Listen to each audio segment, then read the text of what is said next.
drafts they pull up, because of course both of these teams have good, decent draft. If I'm not wrong, yeah, they have. And let's see what's on the table, right, Fredo? Yep, let's see what's on the table tonight for us in this best of three showdown. Raccoon Gang versus Yume.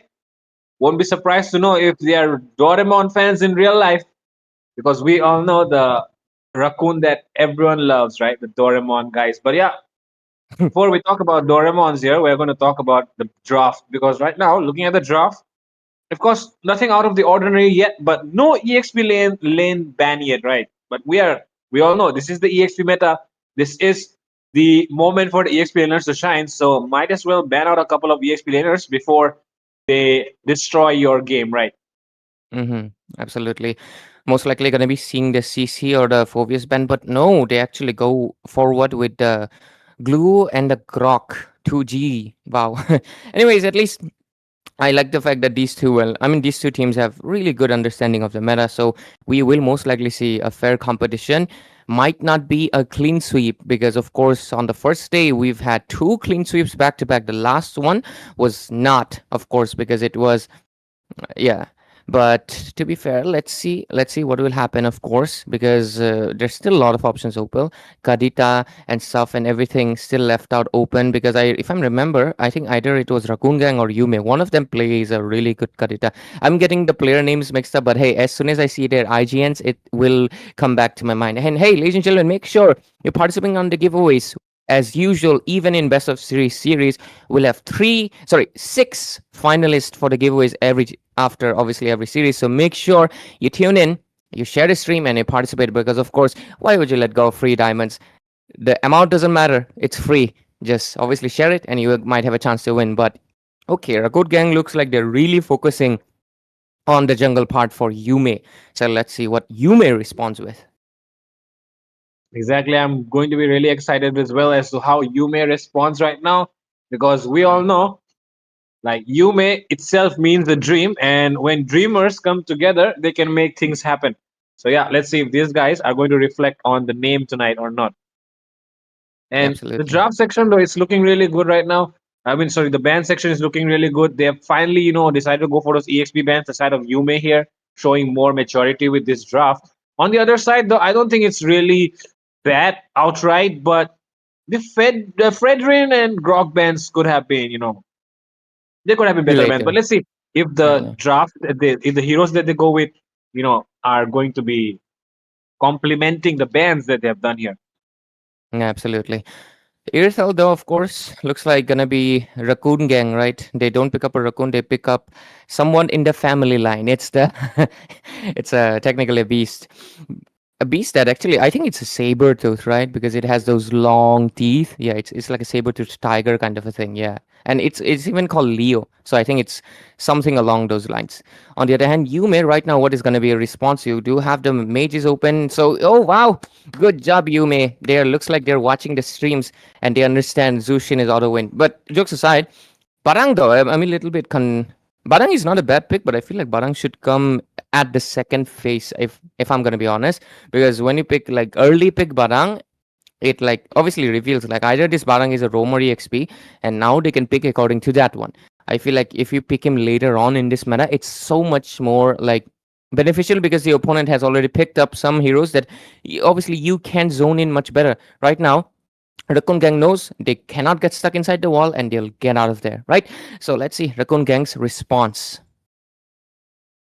Yep. And with that, really, really good stuff in this draft going on, because look at the other side. Gatot Kacha and Zeshian as well. I mean, Zushin is, of course, a Asian girl whose name starts with Z. Another one pops up, and another one gives a good competition. The global ultimate always helps. And along with that, Gatot Kacha, G for global, G for Gatot Kacha. And this guy, of course, man, his G4. AOE is just way too good. Yep, G4, man, G4. But yeah, I think that Gatot, that the Kimi, obviously, if you obviously you might have missed out, but that day we had Kimi as a guest at Saturday last week, and he actually talked about, like, I actually asked him like about the meta and everything. I mean, that's why we had guests, right? I wanted to know his opinion, as he's one of the most experienced roamers right now in India, still active, right? I mean, Apex is there, but Apex not exactly that active into the scene. Let's be honest, right? We haven't seen him that much of him. Kimi does still active. He's actually participating here. So obviously, ask him. He's like, Zetian is a mage, obviously, that is a situational, but if you're going to use her, better obviously combine her with Gatot, his favorite, of course, or you can also combine it with the Mino if you want. So obviously, going for the Gatot Zetian is really helpful. And he also actually said, like, who should be ulting it first? It's obviously the Zetian. Immediately, the Zetian should ult when they get stunned, AOG. If you can make that combo, your Okay. opponents are bye bye. Basically, that's what he said. So let's see if Raccoon Gang maybe heard Kimi that day, and maybe they can pull it off. But at the same time, Yume comes with a Beatrix. Interesting. What do you think about the Beatrix and Irithel matchup, Fredo? I think it's kind of an even matchup because of the way the scaling works for both these guys. But we all know a good Beatrix user is, of course, the best marksman user in the entire game, because this is one of, I mean, people say 1-1 is hard, but I feel like Beatrix is just some other level, because once you master her, you can be in any kind of situation and still come out on top, because because the guns mechanics, it's not just about a few skills, right? It's about 4 guns with every gun having 3 skills. So that's basically 12 skills that you have to know how to use at the right time. So that is a lot of things that you can do with the Beatrix. So it'll really depend on how much expertise that these guys have. But honestly speaking, I think the Beatrix has an upper hand.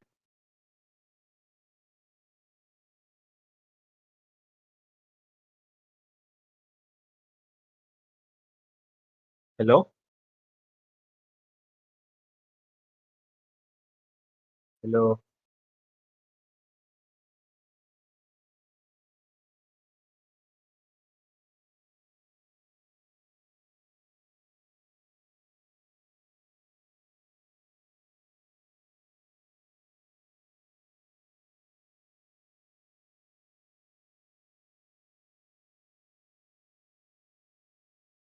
Hello, Ray?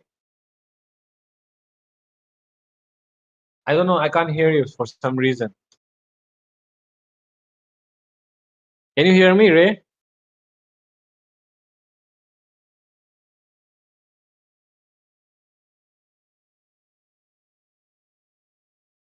So it seems like Ray is facing a technical glitch with his mic.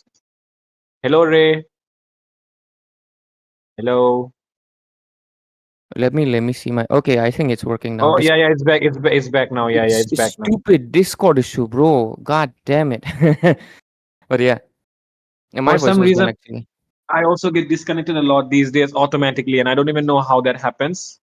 But yeah, No idea, man. these This is PC reconnecting issues. Discord. This is PC Discord. Like, app Discord usually has an issue where you have to update the app sometimes for it to work the best.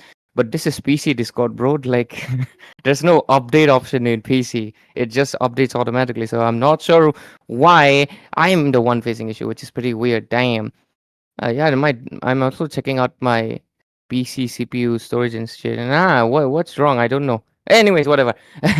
Let's just focus it the draft back. Oh my God, Raccoon Gang, very. Oh my, this is a very irritable composition, because right now they Yeah. basically have 4 utilities. Like, wow, they just made easy for Yume, but at the same time, Yume doesn't have exactly any assassins to take down the Irithel either.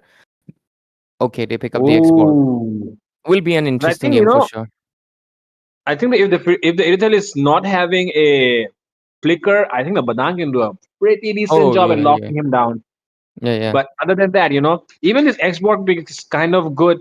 And bro, Zushin dominates against utilities. yeah, yeah. That's That's a why. statement. So man, it's either like Irithel carry the game, or like it can. I mean, but on the other side, for Yume, they have the Beatrix, they have the Xborg as well. And Xborg can also do very well in this matchup. Yeah, absolutely. It is a little confusing though why Raccoon Gang decided to go all utility. Like, I mean, they banned out junglers, so I think they got kind of locked into it themselves as well. Like they probably thought, "Hey, let's counter Yume," but at the end they also ended up countering themselves because they didn't have any jungler. Even if they went Xborg, it would have been the same story. Yeah, it would have been too much utility. But I guess Xborg would have been better than the Baxia. But they picked up the Baxia for the anti heals. So, but right now they're gonna get melted by the true damage. At least draft wise, Yume is obviously looking like the superior Better. team. But anyways, ladies and gentlemen, let's see what will happen as we dive into the first game of tonight's first best of 3 series match between Racoon Gang from USTM, University of Science and Technology Meghalaya, and Yume from Salesian College. I think it's from Siliguri if I'm not wrong. Anyways, casting with me is of course Fredo. I am Ray, and let's dive into the game and see how these guys are gonna go. Oh yeah, I remember everyone now. Noob, Nate, Crisis, Kaizen, Rice is good, yeah. Mhm. I mean, of course, these days we have been casting literally everywhere, so will not blame our little brain here for not remembering a few details. But yo, we remember you now, and now we understand that this matchup is actually a very competitive one here. It's a very close one. Though both these sides, I feel like, are on equal, levels. So anyone can take this game. But like we said in the draft, right now it's actually Yume who seems to be favoring in terms of Yeah, this matchup. absolutely. Right now, Yume, obviously in the draft sense, they have it, but at the same time, their frontliners are not that tanky. Other side has very heavy frontliners, so that is something they have to watch out for. And Alex Tamang might get too confident. Did he use Flicker to go back? Oh my god. What? Alex Tamang, I don't know what you did there, but you don't want to do that again, bro. I feel like maybe misclick, panic click. Yep. I'm not sure, Panic, bro. man. Yeah, panic. But first blood into the hands of Racoon Gang. Having hefty frontliners will definitely help them early game, and I think, yeah, Rice is good. Is not going to be able to get Oh, any turtle soup with his Rice, and he'll goal just have lane to though, wait. it seems like something happening in the goal lane right now. Look at the way Irithel is just completely zoning out the Beatrix. Beatrix does not get the level 4. But oh, it's a 1v1. Okay. Ooh, Beatrix almost got taken down there. But yeah, having the first turtle will give them a slight bit of advantage. And Racoon Gang USDM, despite having basically a counterable composition by the Zushin and Xborg, if they maintain the dominance, Irithel can do something. But anyways, Gatot with a few... Oh no, not Gatot, sorry. Phobius with a few punches will just go back. So far, still, the No. game is quite peaceful. Yep, and in the goal lane department though, which is of course going to be the main focus because the rest are just utilities. So I feel like the Irithel is actually having a better laning phase right now, and a better laning phase, of course, for a goal laner means that you already have the chance to carry the game. Look at the level difference, almost hitting that 1 level difference, right now, and that is Yeah. not a good news here for Yume. Even though they have a better draft, the execution is really lacking right now for their side. Yeah, absolutely. Execution is what is gonna be the main mother of all things, I guess. I dare say Other of actually. ML. Yeah. But anyways, damn, is Phobius lagging? That is a very Whoa. laggy movement, sticking to the walls when there's nothing happening. But anyways, Raccoon Gang will have that early lead still in their hands, but let's see for how long. Oh, Zushin has to use the Crimson Beacon to just retreat, but a lot of poking into the hands of that Gatot Kacha. Yuzuru will still be okay though. Rice is good. He's gonna be coming for the turtle pretty soon, but oh, Badang! Oh, Oh, what was that? Damn. wow, That's that's funny. a very That is a very bad pause. very awkward timing here. And if something happens to the Zishian, oh my god, I would be so pissed as well. But yeah, Bro, the Barang is literally inside the turret. The Barang is literally inside the turret. And oh my okay. god, and yeah, Alex Alex Tamang. Tamang, that pause really screwed him over. But now the comes in smooth operator, takes down every single member, triple kill for this guy, and now only Frost is Cold is left. Not a good thing here going for Yume, and man, even with the drop that they had, it seems like they're really suffering. Zushin is struggling. Even the Xborg is struggling right now. Yeah, it's not looking good, especially that pause was very awkward. Damn. That was very awkward pause. But anyways, with it, right now the side of Yume are behind quite a bit.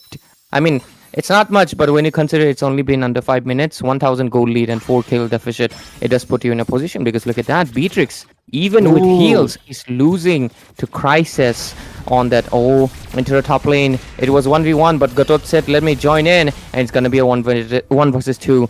And 1 versus 3 even. Alex Tamang has to retreat. Exborg comes in, but what can he really do? He's not exactly a flicker Borg, but let's see. Oh, those are some nice stacks that he's building up, but does he commit with the last insanity? Yes, he does, and he gets one down. But now comes in the Phobius for the retaliation. Smooth operator here might be in some trouble, but that comes in with the fist break. It's a shutdown secured here in the goal lane as well. Some things are brewing up here for Yume as their side is making comebacks step by step, and that means Racoon Gang are losing their hold on this game. Yeah, and with it, oh, look at that, the punches. Zetian getting really pressured right now, and he will get taken down. Noob Nit will fall, and with it, Yume have equalized the score 5-5 and have the goal advantage back again. Even take down the bot lane turret as well. So immediately, Yume, after a little bit of setback, looks like they're making that, obviously, bounce back coming in, and it's looking kind of dicey for the Kun Gang because, hey, how do you take care of the Exborg right now? You don't exactly have enough damage. But let's see what their plan is. But oh, look at the meltdown coming in that mid lane. Just insane. But oh, Yuzuru, what? Damn, Beatrix should have been a little bit passive. Alex here though, he is facing the wrath of the tires. Yeah, wrath of tires. But okay, Wrath of to the Tires, mid please. lane. Right now, commotion brewing up because the turtle, of course, the last one of the game is here right now. Let's see if SG okay.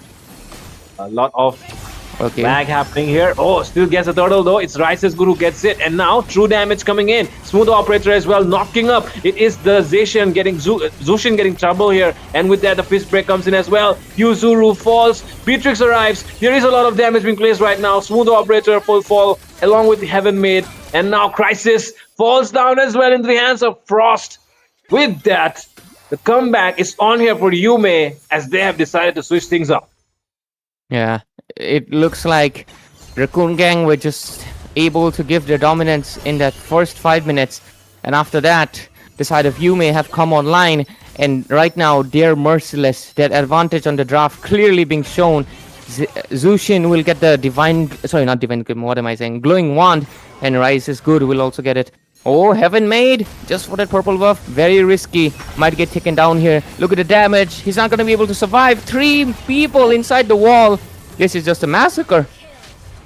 Wow, these guys are making a comeback, and the thing is, when you actually start taking team fights with a lineup like this, where you have a Zushin, you have a Florin, you have a Beatrix, I mean, this is completely a team fight package, right? Even the Badang as well. The crowd control that he can provide for his backline is just way too good. So this matchup, if you start taking team fights, there is no chance that you can win against Yume because the healing will just, help them out-sustain the enemies. And that is the reason where they're falling off right now, USTM. They're really lacking behind in that. Absolutely. It's not looking good for them anymore as they're kind of in a pickle. And what can they do? What comeback option can they really make it happen? But we'll have to wait out and see. Of course, we just got to be patient and just trust in Raccoon Gangs, I guess. Can these little raccoons take down Yume, right? From Salesian College, USCM right now having this very tanky lineup might be very expensive for them in this game number 1. But of course, it's still game number 1. There's still 2 games they can make a little bit of impact on. But hey, obviously that's a talk of the town. But let's see what will happen as we progress into the almost 10 minutes after the game. But let's see, right? Okay, engage. Was it an engage? My bad. No. Zushin with just a little bit of poke. We'll see, right? Of course, Zushin really good for poke, right? You can. And right now, though, look at the way things are happening right now. Alex Tamang seems to be going in. The fist break combo comes in with that Beatrix. The Bennett's Rage just falls on every single member. 2 will get taken down, and now they can go for this Lord with no issues because Raccoon Gang, they might need the help of Doraemon right now. Doraemon is not here to give them the multi-dimensional pocket, and the only pocket thing they can do is, I guess, do something in this second game, because right now Yume with a full 9 kill advantage and a massive 6,000 goal lead. It is just pretty insane. But let's see, Smooth Oh, Operator wow. smoothly gets out of the lantern flare, but that's a flicker wasted. And right now That he's going to be suffering. Lord will be I don't marching know. down from the mid lane, I think. For some reason, it just seems like the Phobius is walking too fast or something. I don't know. Yeah, it It does just feel looks like like. that. I think he has rapid boots. We'll have to see if I'm not Hmm. wrong. I think he has But rapid boots. because that was actually very fast moving Phobius. He might be on Assassin Emblem or Support Emblem as well. Who knows? Oh But yeah, yeah, that too, that too. mm, Because I think most people, they just go for the obviously fighter emblem and then try to lessen it out. But damn, yeah, that was pretty fast. Anyways, mhm. let's see if this is gonna be a fast-paced gameplay. Look at that, Fredo. Oh, Heaven Mate gets taken down. The Lord charges in as well. Oh my god, the Lord! He just Yeah, gets the bursted blessing, down. the Yeah, the blessing blessing, actually of bursted course. it out. This is why Yeah, actually that it's was. so important to keep the blessing. It really can help you save the Lord immediately, because the blessing just blasts 80% of his HP down. So that's just 20. You can handle it. Even a single, like, 3 4 shots from the obviously Irithel can take it no matter what her farm is. I mean, 10 minutes you definitely have the berserker, right? So yeah, you'll Yep, definitely yep. be able to like heal it. But anyways, let's see. 12 minutes gonna be coming in. How much? Almost 8,000 gold lead into hands of Yume from Salesian College. Oh, Heaven Mate, better watch out. He doesn't have the tire. Might get punctured. But let's see. Uses that Hey, ultimate. another But one. Zushi comes in. It's a bike rider who comes in, and there comes the AOG. I don't know where. Okay, it's Watson used to escape, and now the last insanity not enough. Noobnit might get taken down here by Rice is good, and with that, the Firaga missiles will take him down. Now the minion wave is arriving, but can they defend this? They do have their marksmen, and they do have two frontliners. They could have went for an end here. Rice is good. Oh, that is not Oh, they good can, I here. think. Oh, Oh, he he does. gets the armor. And Immortality getting picked up here. They'll decide to disengage, which is actually a right call here for the side of Yume. But Raccoon Gang, I don't think there is a way of return from this, Ray. What do you think? Yeah, I don't think, because their base is already exposed. They're already ganked in. Wait, first a second. Let me see the items. Okay, Utel at least has 3 damage items. Really good. On the other side, okay, Zetian has 3 cooldown items. Zushin, on the other hand, has 3 items, which is something. But oh, Gatot has to get out of there with the AOG. Zetian comes in with the Empress calling, but we'll just go back. Beatrix has 3 items as well, and she's building again. I think Wind of Nature to obviously go for a 1v1 against the Iritel, just in case Iritel decides to be a little bit of a nuisance. Xborg has obviously 3. Okay, Queen's Wings, not a bad choice, but I would definitely prefer like an Oracle as well, because you have a obviously Kazuha is using Florin. I think that will like really synergize. But hey, it's all okay. Going for that little bit of more spell vamp and HP, it's all good. Obviously, the Florin going for full magic build, the best thing you can do. Obviously, don't go marksman like we saw in round 1. But anyways, with it, they Inspiring. secured this Lord. And the side of Yume from Salesian College, Siliguri, I think they're going to be taking this game number 1, because not sure how these 4 people will be, 4 utilities will be helping this Iritel take down this really chunky Lord that's coming in from the top lane. Let's see, Yume, Salesian College, lane sync, not exactly there, but hey, I guess the Lord is there, so they can try to end it. Xbox has to take the initiative though, because he's the frontliner. Yep. And even the Badang, right? He can go for those setups. But yeah, Lord Absolutely. arriving here. Oh, The lane sync is not the Alex. best, but they are trying to make this happen somehow. Zeshan comes Hey! in. Yoji lands as well. That's a nice taunt from this guy. But right now, look at the Phobius into the backline. He's trying to bonk his way through, but Godlike comes in instead for Frost and now goes in with the last insanity. Price it might get on Kazuha takes him, and with that, Heaven made really low. Noobnit is low as well. They are getting destroyed inside their own base, and that is not a good news because Yume will take the base and they will secure the first win.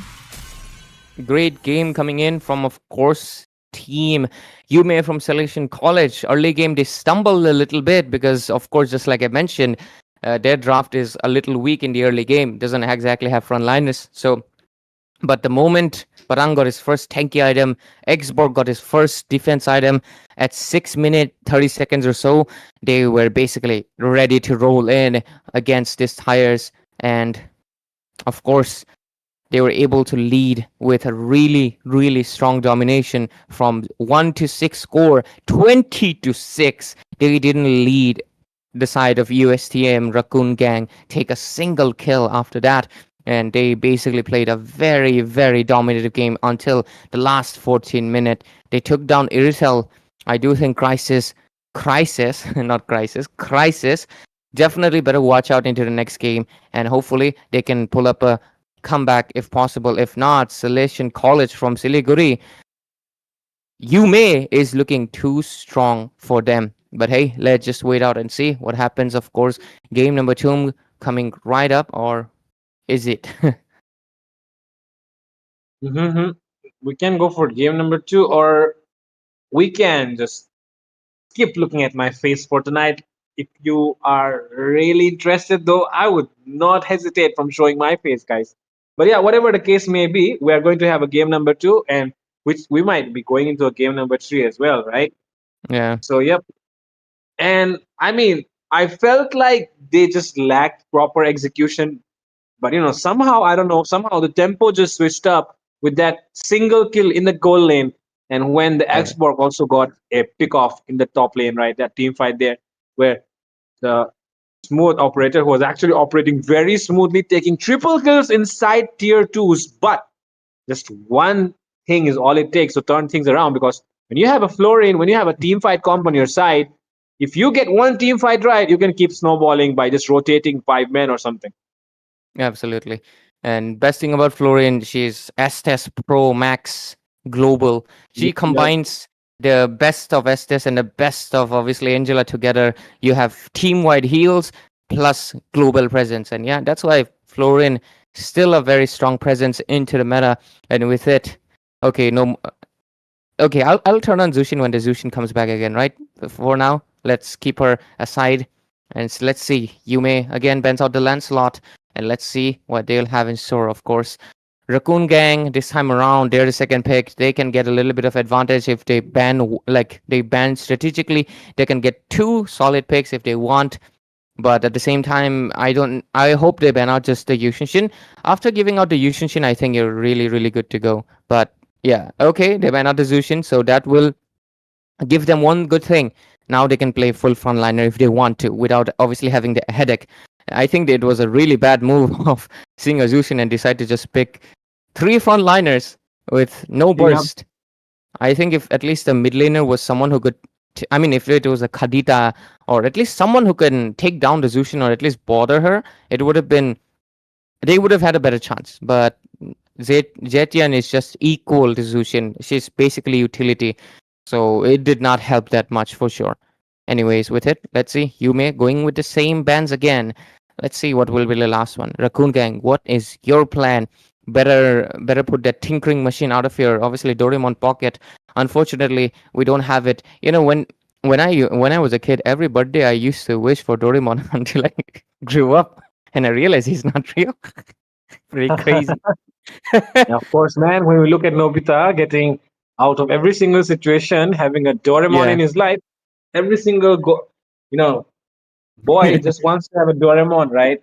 That he Yeah. can just keep in his cupboard, which can come out from his drawer. Oh my god, those days, I man. had a not identical, but I had a table. Obviously, I think many kids growing up, if you have like a obviously, you have a table, right? The drawer. I used to always like at midnight. I used to look at the drawer and I was like, pull it out, pull back in, pull it out, pull back in. I will just wait. Is there something coming? And I was like 8. I still remember it. It is so cringe thinking about it right now. But hey, I was a kid, man. I just saw I just saw a cartoon and I thought it was real. And my nieces think that as well. Not my niece actually. What the hell? I'm not an uncle. What the? Not niece. Technically, the English relationship. Fredo. We in our languages we have like so many proper Yeah, term for I know, I know. yeah, like relationships, like your uncle's relative, aunt's daughter. Like there's a term for that. But in English, you'll have 2 terms: niece, nephew, cousins. That's all you get. So yeah, Technically Yep. niece, but I'm not an uncle, guys. Please, no. Anyways, I legit told them he's fake. I feel bad. She's like 6. I legit told him Doraemon is fake. He's not real. He's never coming. And she just looked at me like, I'm sorry, man. I don't know why She I'm must saying have that. felt really bad when you told her that, you know. Bursted her bubble, man. But I'm just helping her grow up fast. Hopefully, she grows up smart. I But just hope she man, doesn't turn it gets into. annoying. It gets annoying when they keep bothering you, man. They're like these days these kids, man. They legit said they literally take your phone and ask Coco Melon. And like freaking, it's a headache. Anyways, at least these kids are grown up. They're students, college students. Some of them are actually as same age as us. So let's see how good their strategies are. I just got a little bit lost in there because Raccoon Gang reminds us of our favorite Raccoon, right? But anyways, Yume time they get the Grok and Raccoon coming up with the Kimi CC. Interesting. They have 2 good picks this time. Not exactly utility. Hey, then why did they ban Sushi? That is weird. Yeah, that is. I don't know. Okay. I won't say too much because, of course, we can, of course, come back to the execution part once again. Who knows? They might start Yeah. playing good for the first 5 minutes and then throw again. I just RFK, hope that man. doesn't happen though. But yeah, whatever it may be, I'm just really happy to see, these guys just playing it out in the best of 3 series. I mean, they have reached here due to some sort of advantage. There's some sort of skill advantage that they had over their enemies. But right now, though, things start to look more even, especially when it comes to draft, though. Yume has been just fire. But let's see if Raccoon Gang, are they actually picking up heroes that they're really comfortable on right now so that they can show their max potential or something? Yeah, I think it is actually surprising that Yume let go of the Hayabusa so easily. But let's see, maybe it might be a strategy, or maybe they didn't expect it because if I'm not wrong, Yume can play the Hayabusa, their jungler. So a little surprising.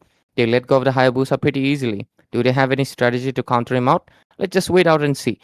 So far though, there is no Lancelot, no Yushinshin, no Hayabusa. So gonna be going for the utility can't either because the Fredrin is gone. And Baksha is not. Baksha is actually pretty good against the Kimi because Kimi damages like DPS. She deals like 200 damage and Baksha can reduce it by 50%. So he sustains very well against the Kimi. So there's that. I think Baksha would be a decent option if they want to go, and Yume does have good enough damage so to go utility jungle. Yeah, Baksha is left out open, so maybe Yume can go Baksha jungle if they want to. Because other than that, what can they pick?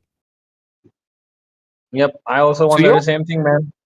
Suyo, I yeah, guess it's Suyo can Suyo. Yeah, actually yeah, be good. Suyo can be good here.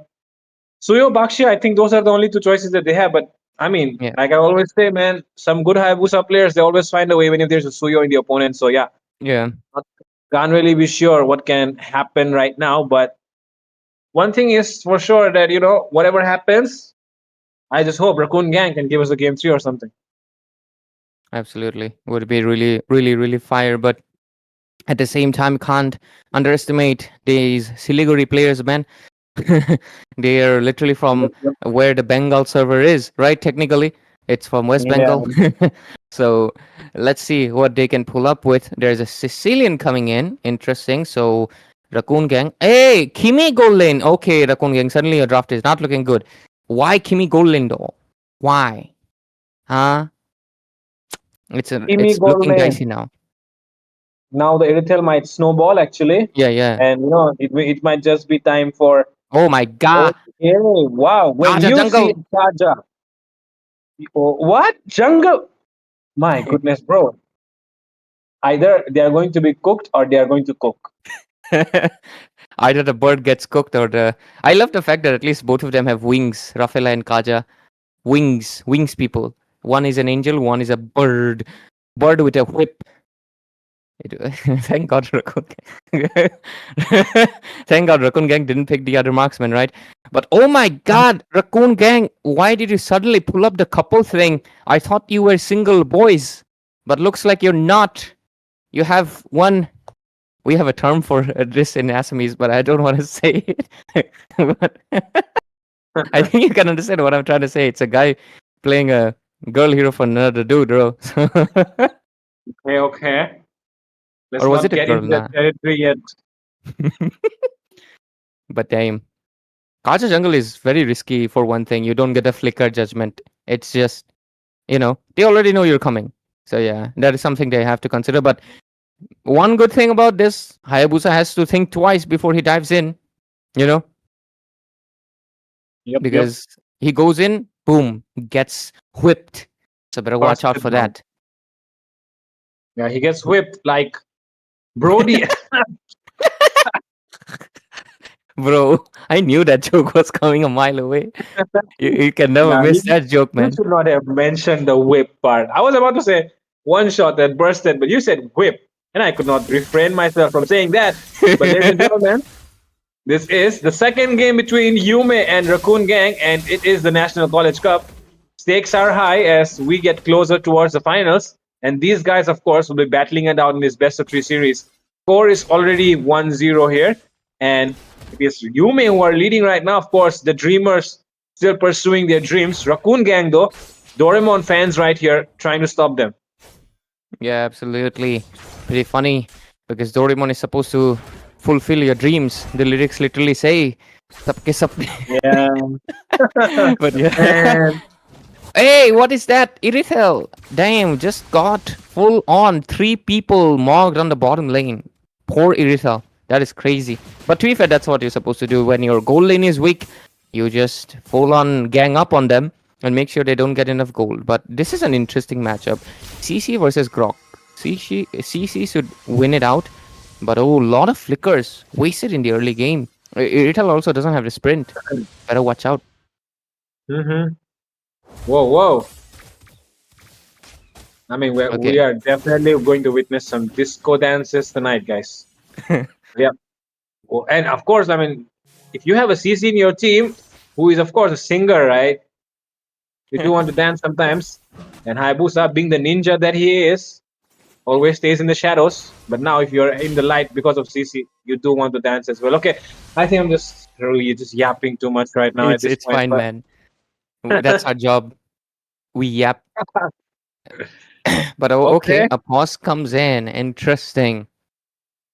Damn, a lot of pauses tonight. Pause meta will never leave the Southeast Asian subcontinent, right? Even India right now. Anyways, I wanted to mention that they obviously mentioning it again. Kimi was in obviously an interview session kind of a thing. He joined us in the desk. I was with him. Someone obviously asked Kimi like, how do you play healers? Basically, it was same question by 3 people. Like, how do you play Angela for Rome? How do you play Rafaela for Rome? How do you play Florin for Rome? He basically mentioned that see what your jungler is, like first of all try to give a little bit of vision, then go gold lane if possible, and now actually try to rotate towards the exp lane more. Just let your gold laner, I mean, just the gold laner has to get better, like if gold laner knows there's 3 people, just stay inside the turret, man. Don't go out. Don't think, hey, where is my tank? Nah. You better just Mhm. stay inside and rotate toward the exp lane, because if you let the exp lane heal up, he will win the lane, and then you can win the turtle fight. So if you've missed out that session, make sure you can obviously the stream is still available. You can watch it. It was the Saturday stream. Kimi is on the thumbnail, so if you want any advices from, of course, one of the best roamers in India, you can check that out, and yeah, get a few advices from him. There was also someone who asked how to play Nana, and Kimi just face farmed. But anyways, oh my god, Whoa. Atel gets taken What? down again. 1v1. Okay, now though, something else happening here. Smooth operator. Oh, Oh look my at that. god. Carmilla's did not connect though for some reason. Oh, Alex Tamang falls down. Oh, whoa, whoa. The shadow. Does it connect? I'm getting reminded of when you have when you know it. This is a very example, okay? Like I guess for people who use Geo, but for me it was Airtel, okay? After you exhaust your Airtel data, and oh my god, and you're playing the game still. This is how it looks like right now. Yeah, I'm not gonna lie, man. And since oh, whoa, whoa, whoa, Hayabusa, nice shadow connection, and it will be, of course, Kaizen falling here. Heaven Made doing a good job. This time he's trying to get his revenge, man. Because last game Mm. he got clapped on the tire, Oh, man. But this time he's the ninja. It's really funny when the game is lagging. You're just teleporting through walls and stuff. honestly Yeah. speaking, I mean, because of this lag, I think our casting will also start lagging, because in between team fights, Hey, I mean, hey, actually, Grok Skypiercer. Oh my god. Crazy. Grok's appears. What? Oh, he does have a war cry, so it does kind of make sense. This guy's here for doing damage because we already have 2 utilities in the mid lane. Yeah, yeah. But I think like 7 siege is like very important. But bro just built Skypiercer. Crazy. Bottom side. Oh, 5-man bot lane. Oh my god. Rice is good. Rice is good. Oh my god, are we going to set KFC Kaja fried chicken might be coming in the time here? Kaja Anything. crazy. Kaja fried chicken already, and with that you'll get a lion fried chicken as well, along with a human lady. But man, that God. is 3 men down here. The side of Yume from Selection College, I just realized they have 2 birds. So technically, if you have 1 stone, you can take them down if you get it. Man. Man, Anyways, oh hey, man. Grok. What is Okay. Mr. Alex doing? Mr. Alex here. Oh. The bird almost about to be caught in the net by the scientist. Damn. Don't get cooked by the scientist. The mad scientist. The one with the short hair. Like she's... I don't want to say that. 1-7 right now. Racoon gang. Just like last game. Before 5 minutes. Pure domination. But let's see if they can continue. Oh! There's that judgment coming in. The circus girl will be gone into the hands of Frost is Cold, as her body will lay cold there until she will get the warmth of the base and get resurrected. Until then, the turtle comes in well, how many seconds? 70. Oh my god, it's still very far away. So 1 minute left for the turtle come in. But just like last game, 5 minutes. Raccoon gang, do they start falling off? Because if they do, this is a clean sweep. One thing though is, this Grok, before he actually used to throw the wall, but now he just summons it. That Yeah, man. actually looks better now. But Yeah, okay, yeah. he might be in trouble here. 4-man trying to gank him down. He's not actually a tank. Oh my God! Flicker wild charge. No, just a wild charge. Oh, Alex Tamang survives that from Heaven Made. He's 3-0-2 right now, and if he gets taken down once, he will be giving away a lot of goals. So you do not want that to happen. Absolutely. Kaja on the Okay. bottom lane with his whip 6 minutes. ready. 6 minutes already, and Raccoon Gang have shown no sign of throw yet. Gimme. Gimme? Ah, damn. Whoa. What Very is trippy. happening? That Very is- trippy, man. And oh my god. I don't know how to cast matches like this, man. It's going full on Zawardo mode, man. Like Kimi was standing there still. It was funny know. just seeing her getting like tied around on a rope. I know the Yeah. perfect term for that one, but can't say that. 3 for 9 right now. Damn. The bird. Masochistic tendencies showing up here tonight on the Land of Dawn. Crazy, man. I mean, that's what you get when there's a hero with a, tying up and Whip. whip and stuff, right? But anyways, 3 for 10 score. Raccoon gang quite ahead, and so Whoa, far whoa. haven't made 5 kills. If Hayabusa gets taken down, though, I feel like Yume will take this game, so they better watch out. What? Grok! Combo? Grok, What was wow, Grok, what? Did he just panic again and he just pressed that alt forward instead of going backward? Man, Alex Amang, man, give this guy some panic pills or something. Whoa, Kaizen might be getting taken down here. Oogie Shadow kill. Oh, the shadow was still there on Kaizen, so he gets taken down away. And with that, mid lane will fall as well. Raccoon Gang this time, no signs of throwing. Yeah, they're doing a really good job. Also, it's honest, man. Alex Samang, that's twice. Like, bro, you gotta stop panicking like that. That is kind of bad for you. Because he's just going inside the enemy when he's supposed to retreat. But this time, Whoa. nice ultimate. Finally getting the chance to shine, is it? Nice, eh? But damn. Damn. How do I even talk Everybody's here? on wall and floating, No, man. no, no, like, how do I play by play here? Because okay, Cillian comes in as well. Okay, let's just actually let this fight just go through, and then we'll just figure out when things have settled down a little bit. Okay, so like yeah, like detectives. Let the team fight already finished, and we'll deduct what happened actually. yeah, actually, because we cannot do it in real time because I mean, I don't know. I don't know what to say. Okay, Rice is good though. Does he get the buff? No, he doesn't. He misses out on the buff. That is a level 10 Kaja. On the other side, oh my god, Hayabusa is level 13 already, 3 levels ahead already. Mm-hmm. That is a very farmed Hayabusa. And look at his KDA, man, 602. If he I has the wonder if Sky yes. Piercer, he Yeah, probably has at least 3 or 4 stacks. absolutely. Alex Samang only like got Sky 7 Cs right now, which was really which was really what was it? Really late, man. I'm gonna be honest. Yep. But anyways, Lord coming up. Let's see what will happen. And okay, I think they'll get the Lord with no competition. Yeah, and let's see Mhm. what will happen. For sure, Uh-uh. for sure. Let's just wait out and see I what will don't happen. know, but this actually it's getting worse, right? Yeah, It was actually happening a little bit in the first one, but oh whoa, KFC once again. full fried by Kimi's balls. Deep fried, lot of oil. Oh But oh damn, my god, look at this angel. She wants to serve her master again, so she's resurrecting another Kaja. that is Oh, funny. But anyways, damn, they're just going through each other right now. Bro, this okay. is peak 280 ms gameplay.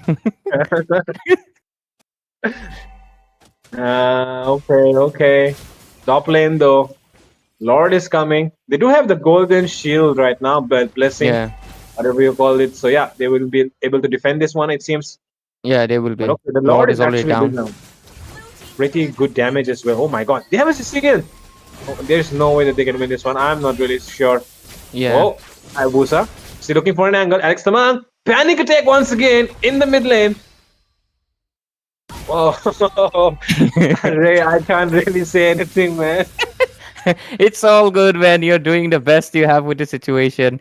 So we are at 300 ms right now. I'm like Vegeta. Oh my god! Right It now we even got the finally shows up. Finally, it's showing on the screen. yeah. But the pause will happen, and maybe I guess obviously when your net lags, you obviously have to go for a restart. But damn, Fredo, we got a debut of your room. Debut Whose of room your is room. that? It's not your room. That's for sure. Yep, that for sure, man. You know that. Better get those glasses as well, man. Better get those Yeah, glasses. I think I should. I think I should. Yeah, yeah. When you're used to people with glasses, when they don't wear the glasses, they look like they look not weird, but they look very different. It looks like they just lost a very important asset of their face. But now, yeah, welcome back, normal Fredo, not Normal glassless one. fellow is back. But anyways, looks like I think we'll just go for a slight bit of. I mean, since we can obviously see there's a little bit of a issue with the game, I feel like we're just gonna take a little bit of a while, and we're gonna restart pretty soon. And I mean, we're not no, the match won't be restarted, as in the sense it'll just get fixed as soon as possible, and we will get into the game pretty back. I do think I decided Racoon Gang will definitely have this game most likely, and we'll most likely go into the game number 3 anytime soon as well, because we just saw despite the Lord, I mean, Lord didn't go into the base. It was pretty obvious the inhibitor fell down, and they are pressuring into the base as well. So because of that, we're most likely going to be seeing the Raccoon Gang take this win, and we're gonna go for a game number 3. Yume from what is Yume. Let's see if they can make a comeback. Not a comeback actually, because both of the teams both of them dominated one game, so it will come down to obviously one pointer. But let's see if we go straight into the game 3, because I'm not sure if we're gonna go back into the you know uh, I mean, that game was almost about to end. It's just that it was going full on 300, 400 ms gameplay, man. But yeah, till then, ladies and gentlemen, of course, wait out a bit with us as we sit around here. And yeah, we'll be right back with you. Don't worry about it, obviously, into the game. But looking at the draft and everything, I do think Yume this time around, was the draft lacking? No, I think they No, no, underestimated no. Hayabusa. The Hayabusa, I don't think there absolutely. was a lack of draft either ways, but yeah, I think the Grok could have went for tank build actually because Kaja is not really a good front line. I mean, okay, they're Exactly. utilities, but they're not really frontliners, right? Yeah, So it was once again a game where they were going to play on the goal lane. So maybe just try to help the goal lane a lot more. But even then, the side of Yume, the rotations haven't been the best for their goal lane, right? They yeah. actually suffered. Well, they already suffered in the early game where the Irithel got taken down, like a pick off there on the goal lane. But now, once again, if they started to support their Irithel, maybe they could have been a comeback. But the thing is, that's not happening at all. There is no rotation because they're actually getting out rotated by uh, what was the enemy explainer against the Grok? CC. CC, yeah. So the CC is actually rotating a lot more than the Grok, right? And Yeah, that's the absolutely. reason why, like, they are more forced to go and defend their jungle, and that's why the enemy just gets more time to just go and gang the goal lane. So yeah, Absolutely. that's why Racoon Gang is just doing a better job this game. Yeah. And right now looks like it's done. And we go back into the game. And let's see. Okay, they defended it really well. At the price of rice is good getting taken down. They take down Smooth Operator. And at least, not sure if they can make a comeback because just like I mentioned, there's a Sicilian with 506 right now and haven't made with 704. Unless they're able to take these two giants down, I'm not sure what they can really do. But damn, it looks like it's very rainy out there, man. Like, Geo is going all crazy stuff. Not gonna lie, bro. Just blame it on Ambani and move on, man. When you have faced internet issues. Geo gap. These guys, though, they keep raising the prices of their plans, Damn. and I'm spending almost 400 rupees per month on my Damn. monthly 400? plan. Oh my Yeah, god, bro. I mean it's at least 350 these days. If you do want a Okay. decent experience. Okay, Otherwise, you okay. do not get that unlimited 5G, right? Oh, so you So get unlimited internet every day? yeah, unlimited internet. So, okay, okay. I guess But that's yeah, but it's not like the coverage is the best, so you just don't really get to use all of that. limited, unlimited. You get to use the unlimited limitedly. That's funny. Maybe that's the plan. Give you unlimited internet, but give you limited coverage, so you don't get to use everything. Smart move, I guess, as a businessman. Saving the cost.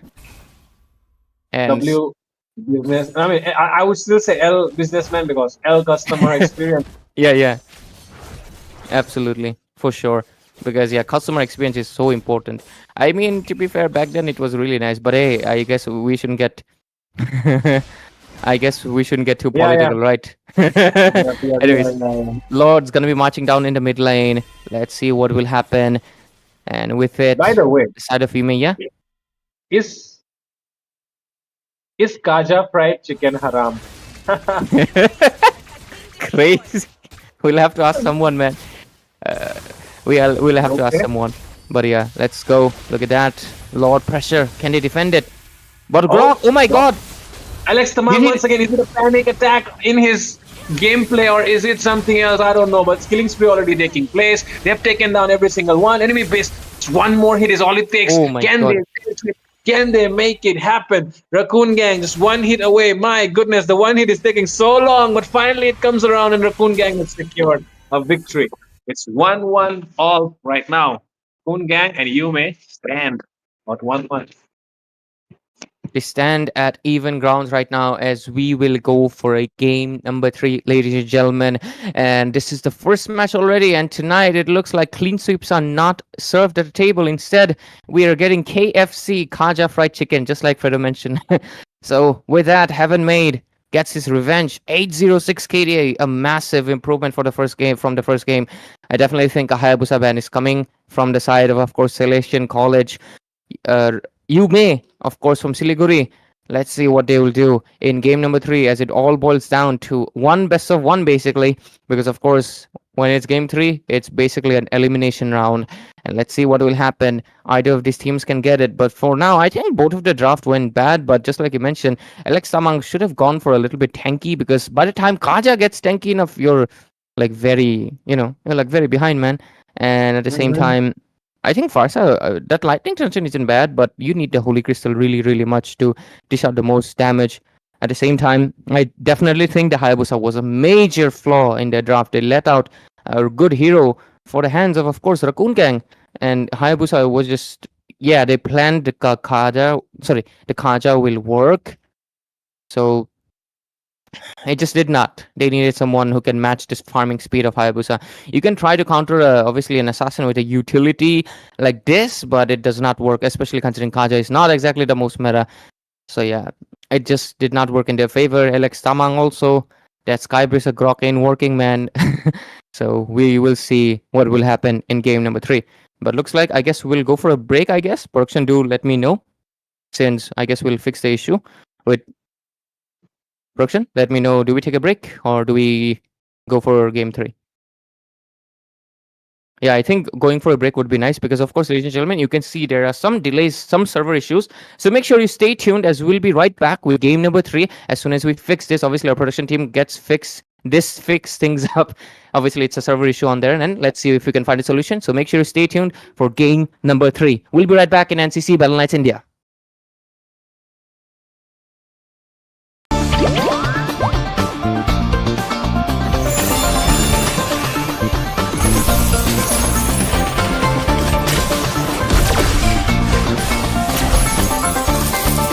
I am more than a weapon.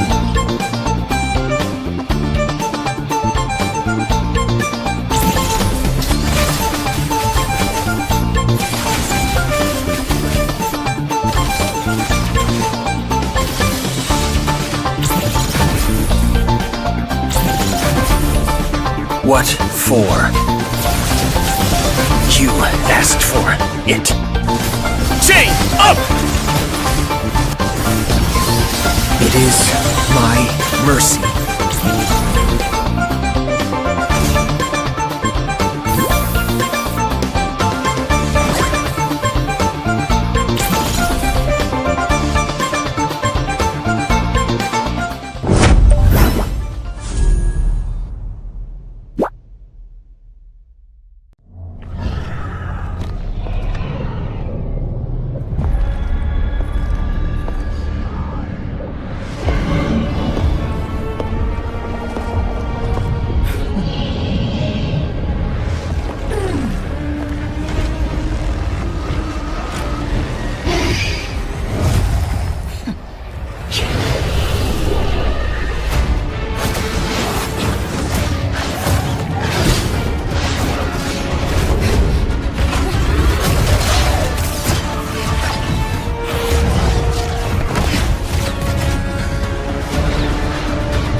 Welcome back, ladies and gentlemen. Of course, we're going to be right now diving straight back into the action of Game 3 between Salesian College from, of course, YUME from Salesian College Siliguri and Racoon Gang from USTM, not United, University of Science and Technology, Meghalaya.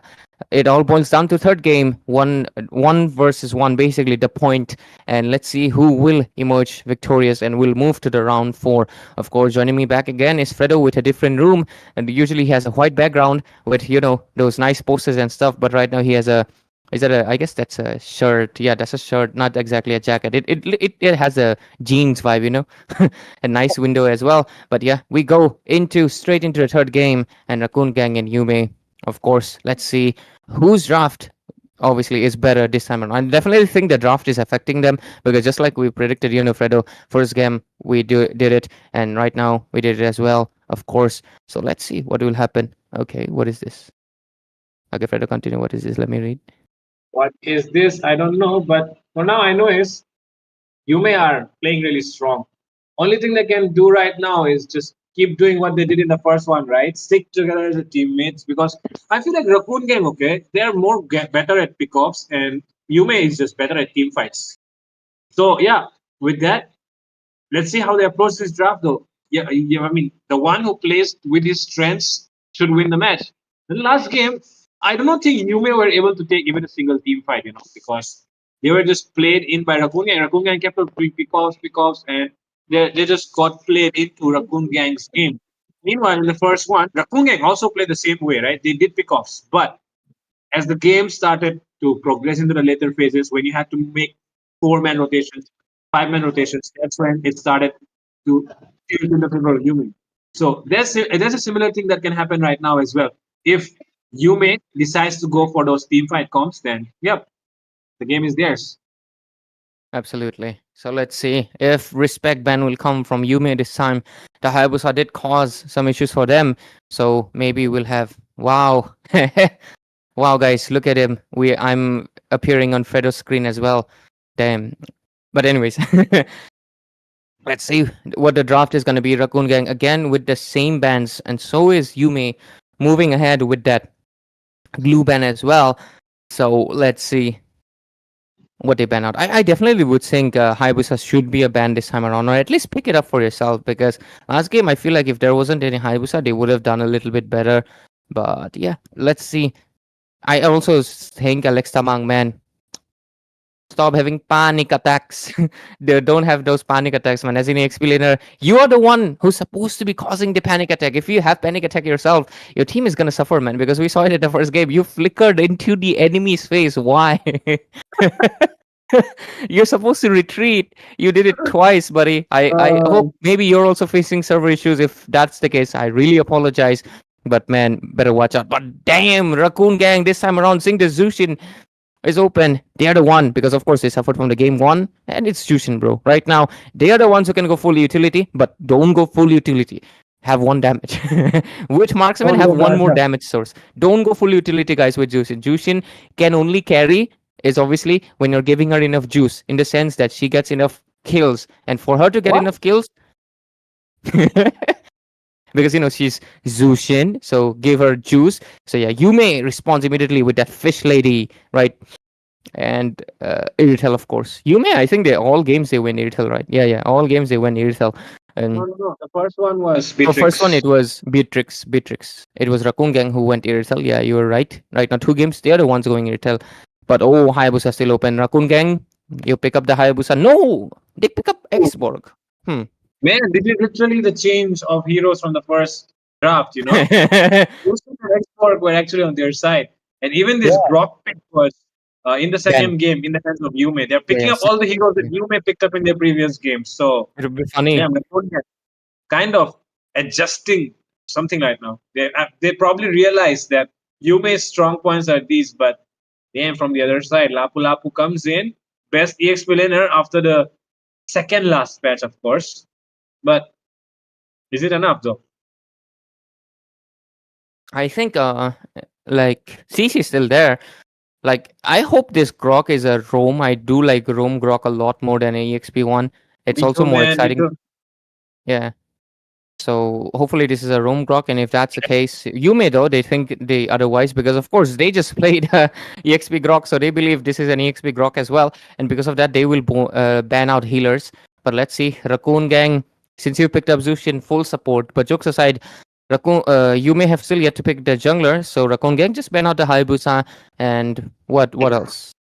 Yeah, just ban out the Hayabusa. Other than that, Xborg is not exactly countered by any other. Suyu, not exactly the one who counters the Xborg either. But if they want to be safe, they can also ban it out as well. So let's see what they will do. But with it, yeah, definitely. There's no way they're letting the Hayabusa let out. It would be pretty comical if they just dominated with Hayabusa and let the opponent pick Hayabusa. Don't do that. I see a lot of teams do that. Like, guys, you win with that hero, you let that hero open and the opponent picks it, then you lose, then you're surprised what went wrong. Come on, please. Like, genuinely, I do hope as we go into the round 3 and 4, of course you guys are mostly college students, but please improve your draft. It's always nice, at least when the draft is good, it's much exciting to obviously cast. And Of course, right now it's getting better for sure because round one, I still remember that Florian Inspire, man. Very iconic stuff. But okay, Raccoon Gang. To be fair, Yume has picked healers twice. They first game Florian, second game Rafaela. So third game, and Angela could have popped out anytime. So that's a good bet, I would say. But let's see, Yume, Mhm. what's your strategy this time? Don't pull out any more supports. I think going for something strong will definitely help you out more. Yep, I think the Florian could have been actually their own choice, but yeah, let's see what they go for here. They're going to pick up the roamer and the jungler. They already have the Elixir, which, and along with that, the Kadita is also kind of a pick off kind of hero. The way the skills work for Kadita, so I feel like right now they can go for a frontline, which is utility. That Dream is banned. Bakshia could be a good choice here. Even the Akai could be a good choice here. But oh, they go for Wow. Kufra instead as a roamer. I don't make I don't find the sense of Yeah. a Kufra pick. This because Grok, not exactly most CC immune after the obviously the revamp. He's a little CC immune when he casts that first skill, but you don't want to crowd control a Grok. Xborg is not exactly crowd controllable, and And Zushin can easily get out with the Purify as well. She also has Crimson Beacon. So the only good Grok we've seen so far is definitely Super Rim. Shout out to you, man. Nice game yesterday. even You miss Kufra. you made us miss out on the beautiful art made by Bed. So also damn you, you should have make it a clean sweep and let us watch that game, man. But anyways, let's see. Raccoon Gang, your gold laner, and your okay. Melissa. Melissa comes in, and so does the Esmeralda. Esmeralda for Lapu Lapu, okay, obviously. And Melissa, for who? Brody Like, is just directly a counter for the Irithel, but for some reason it's not even getting prioritized here. Man, I would love to see a Brody going up against Irithel. I mean, just imagine they picked up the Brody the last game, man. You get me? but it looks like it's gonna be the puppeteer girl with those pinchy not thorns, needles. Yeah, Baxia? needles. Bax- Oh, What do you yeah, think? Baksha would be good Baxia right now? actually. Belleric jungle, crazy. Belric Jungle. Man, Nah, bro, that is going too far into the deep waters. Okay, we're seeing Joy here. Is that skin released actually? The King Kong skin, is it released already? I don't know. Let me quickly check. I'm also waiting for the King Kong skin, man. I wanna Mew. I wanna Mew in the game. But anyways, let's see who gets to Mew Mog on their opponents as we dive into the last game of this first match, ladies and gentlemen. The third match of this best of 3 series. Yume and Raccoon Gang, both of them have 1 pointers in their hand. USDM representatives versus Celestian College. It's Guwahati/Meghalaya versus Siliguri. Let's see which team can reign supreme and go to that round 4. We've already been to round 1, round 2, we're at round 3. So, round 4, which team remains strong? Intercasting, that's myself, Ray, and I'm joined by Fredo. Hello, everyone. We are back in the third match of Yume versus Raccoon Gang right now. Of course, score is sitting on 1-1. Damn. Once again, Raccoon Gang just freezing that lane and trying to get the advantage. So, yeah, interesting stuff is going to be the fact that who gets the advantage actually. And looking at the way the side of Raccoon Gang is playing, just look at the way, if you take a look at the mini map right now, there is a lot of information that the Grok and the Zushin are providing. But Yeah. the enemy mid laner and the roamer are not really doing too much. Okay, though, no mid here might be in some trouble. Zoy, flickers away though. Can he still survive it? Yes, he does. And Noobnit will be safe for now. But man, that is a lot of information that the roamer and the mid laner is providing here for Raccoon Gang. Meanwhile, Yume here just looking to find a response only. So I think sometimes it's better to take the lead. Yeah. We don't have the Joy skin yet, unfortunately, but we do have the Novaria collector. So, damn. I do expect to see a Novaria later on, but oh my god, my Zushin got taken away.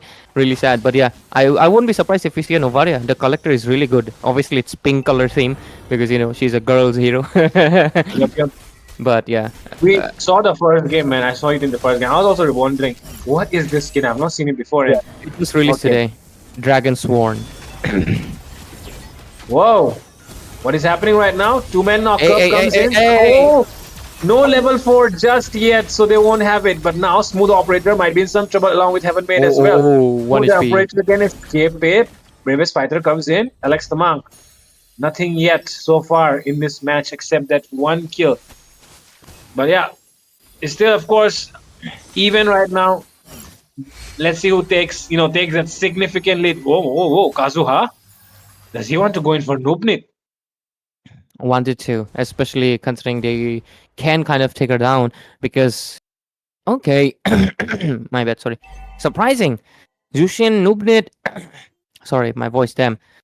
Jushin should have won for the Purify, man, because there's a Kufra, there's a Kadita, there's a Lapu Lapu. There's like 3 really solid stuns. I feel like she should have went for the Purify. No wonder she suffered actually, because usually Zushin doesn't get taken out easily. But oh, Crisis! Staying in that bush all alone, too risky. But let's see. Oh, Grog, damn, that was a nice wall. Sorry, wild charge, man. And with it, Kufra will just flicker away. But the Kadita causing some issues. Kaizen. If I'm not wrong, this dude is actually really good with the Kadita. It's actually surprising they didn't pick the Kadita until now. So they better watch out from this fish lady. But Racoon gang, let's see. Can they gang up on this fish and fry her with the flames of this Exborg and get really nice fried fish fingers? Or do they, Okay. Whoa, Rice is good. He just forced out his beats of joy for some reason. And now, Turtle up though, second one this time around. And the goal lead is not. Whoa, Kaizen goes in for Noobnit, but there isn't enough damage yet now, though he might be the one getting punished instead. The wall Kazuha comes in, but there is not enough damage yet. Will he be able to get out? Oh, X-War comes in, last insanity pops off. Kazuha as well gets taken down inside the turret. Noobnit will be the one taking him down. And look at Rice's good. Why is he going for a 4v1? Can he take down 2? Yes, he can. He takes a double kill here. Rice is good. Oh, Alex the Monk comes in as well. But now he is forced to do a 3v1. Can he do something here? Oh, yes, he can. Of course, press that flicker and go away. What he can do? Run away. Nigerundayo. The best trick. Like, against any fight, it's the best trick in JoJo. Nigerundayo. Anyways, it sounds really nice, right? You can say that legally. Nigerundayo. Anyways, 4-4. Yume and Racoon gang standing really equal. Let's see. I really like those Kufra misses, man. They're really fun to see. Okay. Kazuha here. Doesn't want to miss the next one. Wow, Rice is good. He's going for the drop. My goodness, can he go for the Smooth Operator here? Smooth Operator really low. Vengeance force out, but still gets taken down. Noobnit as well. Forced to use a Crimson Beacon. Frost is goal. Whoa, he inside the tower. This might be a little bit of overextension coming in from Frost's goal. Now though, Heaven Maid is getting forced inside his own jungle area. Yeah, does he miss it? Yes. The blue buff will get taken away. And now they are going for this turtle. And it seems like Yume are having the advantage in this game. Absolutely. 4-6 right now, and Yume, but oh, the macro! Look at the macro, because the Melissa is just trying to take down the turrets, but fortunately that turret has a damage reduction because it's still under 10 minutes, right? After the first turret gets taken down, the second tier will have a little bit of damage reduction until that 8-minute mark before that Lord pops in. So because of that, Melissa won't be able to push, unfortunately, so they will save it for now, but they better watch out. Noobnit though, no Purify, he should watch his step. Don't get knocked by the Kufra, man. You don't want that to be happening, or else you're gonna get bursted out by Kaizen combo as well. You know, the Melissa actually used the Inspire to push that turret because of the damage or something. Yeah. I guess Crisis doesn't know about it, but do learn it this time. Anyways, Grok. No, he won't get taken down. This time, no miss from Kazuha. Grok summons the wall. Takes it down as well as soon as he can. Hey, something is about to come up. It seems Smooth Operator decides to go in first. Lands in the backlines. But look at the last insanity coming in. It is actually the rough way which takes someone down. Noobnit is in trouble. Crisis can do a 2v1 right now. Can he make it happen? No, he won't. Kaizen will get the better of him. And with that, 3 members down on the side of Racoon gang. Smooth Operator gets stunned. 3 members onto him. Does have a lot of shield. Falling Star Moon arrives as well. Kaizen looks in trouble. Vengeance popped off. Smooth Operator takes one down. It's a 3v1. And he's still surviving. But now he will get taken down. Alex Tamang with the bravest fighter gets the better of him. Yeah, and we hit 5-4-10 right now. It's looking really, really, what do you say, dicey for Raccoon Gang as they're kind of getting forced into this mess. But oh, hey, Yuzuru, you just pulled an Alex Tamang. It Oh is my funny. God. Alex goes towards the enemy. Yuzuru went away. Whoa, whoa. I don't know, man. Alex, What is come with on. the Groks, man? Whoa, Kazuha jumps in. Heaven made. Turret. Oh, he doesn't have the shield anymore, and Frost will take him down. Yuzuru might fall as well. Rice's good decides to escape. Right choice there. Right call. Whoa, whoa, whoa. What is Kaizen thinking? Okay. Okay, this Kaizen, of course, not playing like a Goldfish, of course, playing more like a. Okay, fishes are not intelligent creatures. Damn, bro just insulted the whole fish kingdom. Eh. Whoa, Racist look to at Rice is good. Look at Hey, Rice hey, is good. hey, hey, Joy, what is that?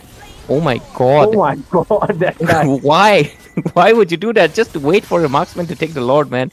You don't need to be so committed. You don't want the executed by. Oh my god, the Groks. And Alex Tamang taking a lot of hits. hey, Rice. Man, Rice is good just going in front of their face like, whoa, whoa, whoa. Kaizen comes in, blasts down one member, and Crisis is really low. He'll be able to get away though. And now though, they're going in for this mid lane. Noob Nith and Heaven Mate. Smooth Operator will arrive as well. 3-man trying to defend it. Alex Tamang might be falling prey here. Survives it. Can we see the builds? I want to see how far Melissa is actually. Okay, Melissa going for the crit build. Not bad, but takes some time for it to come online compared to the Trinity one. No wonder. Oh, And yeah, Crisis yeah. also gets taken down. I No don't know why wonder. she wanted to go to crit build though. I think Trinity is still better, way better, because you come online faster, then you get the advantage, and you still don't lose your damage in the late game. Hey, why is Zushin defending a lot solo, bro? Crazy. I have no words, but I guess it is what it is, right? We are not in the later stages yet. It's still round 3, isn't it? So yeah, Round 3. it's fine. It's fine. We will take it. Yeah. Whatever I though. mean, looking forward to that round robin, man, when we get into that top 16 and stuff. Yeah. Anyways, for now, 5-13 score. Lord gonna be coming in next minute, so expected by 11. Oh, Yuzuru will get knocked out, but so far, looking at. Hey! What? What are these Grogs doing, man? Right now, he could have altered that Kadita if he had it. What are these Grogs doing? I am Grok. That's the only thing that he can say, right? But oh, Cannot really expect a lot of intelligence from such creatures. But oh, Kazuha, does he want to do something here? Drop. He can still go for it. Oh, there was a. Oh, whoa, whoa, whoa! Coming in is the last insanity and the rough waves falling in already as well. Bravest fighter being used here. Smooth operator. Still taking a lot of hits. Rice has good arrives into the backlines. Can he take one down? Noob Nith will fall. Killing spree for Frost right now. Rice is good. Still trying to make things happen. Damn, that was a. Okay, that was just the internet. That was not him being too fast. Okay. that is so funny. Like, it's like, is it the opponent so fast or is my network getting gapped? You know, it has happened before. Like, sometimes when I used to play in that yellow MS, man, I didn't know if the opponent Gushan is just fast or am I just lagging. And I realized they were just slow. It was my internet getting gapped. Damn. Yeah, because when you have low speed, you can also look very fast because like there will be a delay, but then your blades go all out at once. Then you'll be like, "Wow, did I do that?" Anyways, 16-15 score. Lord down to 50% HP. Can this Xbox steal it? He doesn't have the immortality. His armor is also down quite a bit. So let's see. Oh, Yume gathering. Look at Lapu. Alex wants to go in for 4v1, of course. Right now, he's feeling that Tamil Crisis, spirit coming crisis! into him. Crisis, of course, in the back lines, all alone. Not back line, front line, all alone. And now comes in Frost. Frost can take everyone down. It has been served on a plate for this guy. Rice is good as well. The time of his life. All they need to do now is push in. They do have enough timings as well. Just 20 Yeah. seconds on the timers. I think they can take down at least the mid lane inhibitor. Absolutely. Unless this Xbox decides to just explode, Oh, I they think can they actually end can. the game. Yeah, they can yeah, actually end they the game. can. Xborg, let's see Whoa. what will happen. Oh, Immediate Xborg. armor down. Tata, bye bye. Wiped out here. Crisis arrives. One minion. Minions coming in as well. Can they do it? No. There are no more minions anymore. But oh, Crisis still falls down. Crisis good. Bringing in something from the top lane as well. That is 2 inhibitors taken down. That is good stuff happening here for YUME. Yeah, Selection College looks like they are pretty mad for the last game, for the humiliation that came in from that Hayabusa. But oh, Irrital, why is their damage only 1000? Okay, finally 1041 first. Okay, that is a passive kicking in after 50% HP, your attack increases. Yeah, but it was pretty funny. It was 1000, solid 1000 numbers. It did some things to my brain. Satisfying number, solid 1000. But anyways, with it, Lord's gonna be walking in. They only have one inhibitor. What can they do? Lane sync should be happening. Hey, Irrital or Joy, go top lane, man. Yep. Lane sync should be happening. And okay, lane sync not the Not best. happening. Mid lane gets cleared too early. Okay, look at Rice is good though. He might be in some trouble. Okay, escapes it. Kazuha is charging. Way too far though. Look at Oh, Frost. Frost is Oh, into the cold. backline. Oh, he might be the one getting taken down instead. But look at the minions arriving as well. Into the backline. Comes in the rough waves. Smooth operator already forced out his vengeance. Alex Tamang might fall first. Yes, it's a shutdown secured. But the base is already getting targeted. And it will be Yume taking that match. Congrats to Selection College for making it to the round 4 as they get game number 3 away from the hands of course, none other than Racoon Gang from USTM. This institution from Siliguri will remain supreme even at round 3 as they obviously defeat their third team and going to that round 4. So congrats, Selection College, of course. Looking forward to a new, obviously, for that round 4. Let's see what went wrong for the Racoon Gang. I do think there was a lot of micro mistakes, like Yuzuru not landing the ultimates well, Crisis with this weird Melissa pick, and not even going for the Trinity build. Because look at that. Right now he has 3 items, but since this is grid build, he still needs 1 more item to deal the damage. But compared if it was the Trinity, would have had enough damage to melt everyone down, man.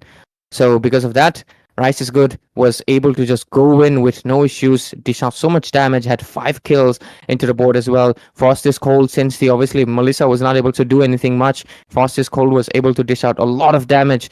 And Noobnit also, man, I think you needed the Purifier because of that, Kaizen got 5 kills. Look at that, right? So let's just see what will happen. Wishing the best for, of course, Selection College, and wishing the best for Racoon Gang as well. Please do obviously join us back on NCC winter season, but for now, the summer one, let's just obviously, for now, we bid you goodbyes, but make sure you obviously join in on the next NCC. But for now, the one still contending for the 250,000 diamond prize pool and 55,000 cash rupees is going to be, of course, Selection College for the first best of 3. And with it, ladies and gentlemen, let's go for, of course, I've been reminding you, the giveaway. So let's go with the spin wheel. 3 matches, so we should be getting 3 spin wheels. So if the wheel is ready, let's go for it. There we go. Let's spin the wheel. First one of the evening. Who's the finalist? Fredo, do the honors. It's Jordan. Derek. Okay. Spin the wheel And of again. course, congratulations. Oh, how many are we going to take here? 3 for now. 3 games. Gaurav, TRH Gaurav. Oh, this is the first time I'm seeing his name, Gaurav. My class rep's name is Gaurav. Bro's really stupid. Okay. I hope he's not watching this stream though. Super He's not, Yoshi. don't worry. Super Yoshi. Okay. First 3. I don't know why I decided to call him. That was Go ahead. random. But anyways.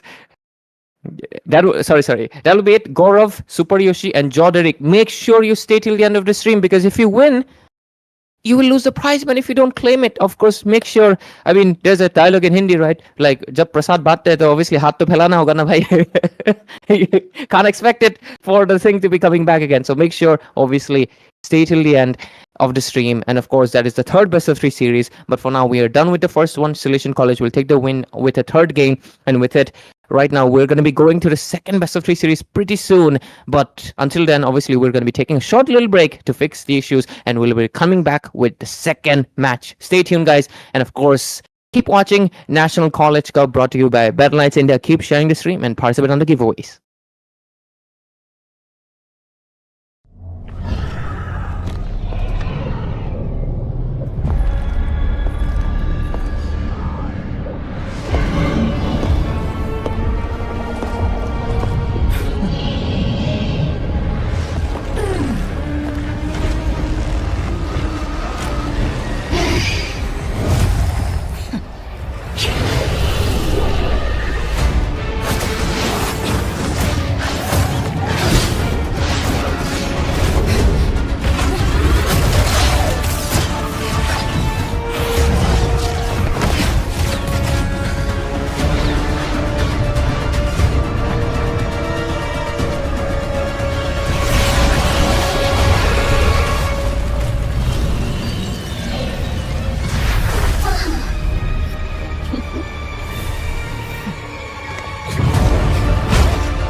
I am more than a weapon.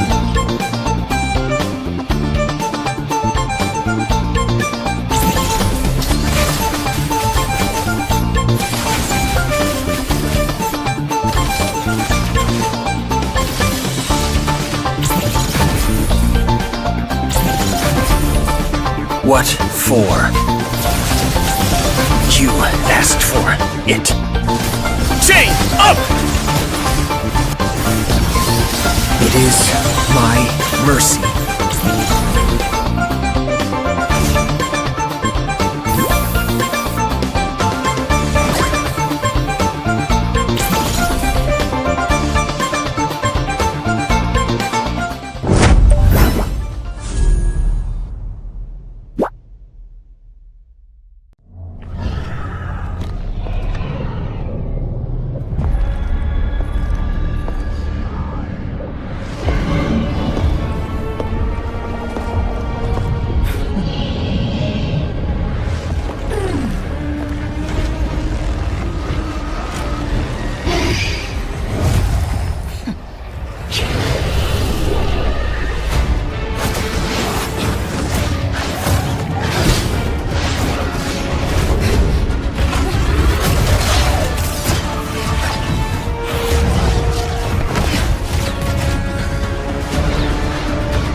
I am more than a weapon.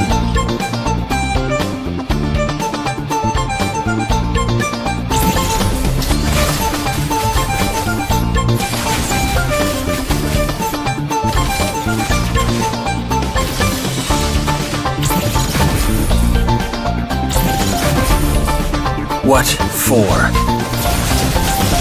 You asked for it. Chain up! It is my mercy.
I am more than a weapon.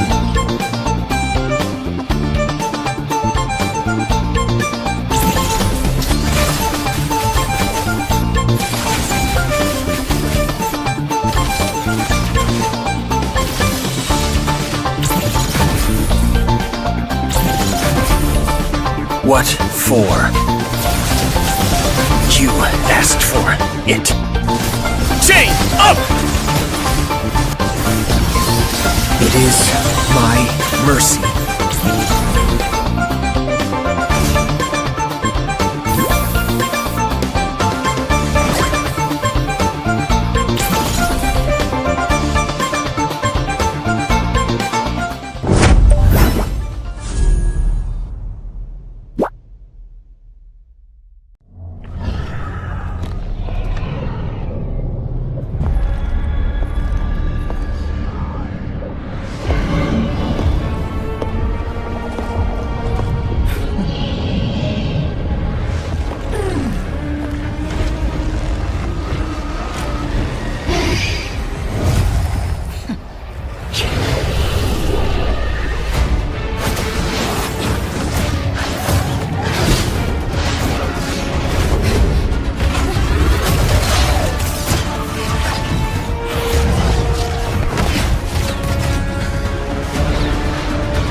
I am more than a weapon.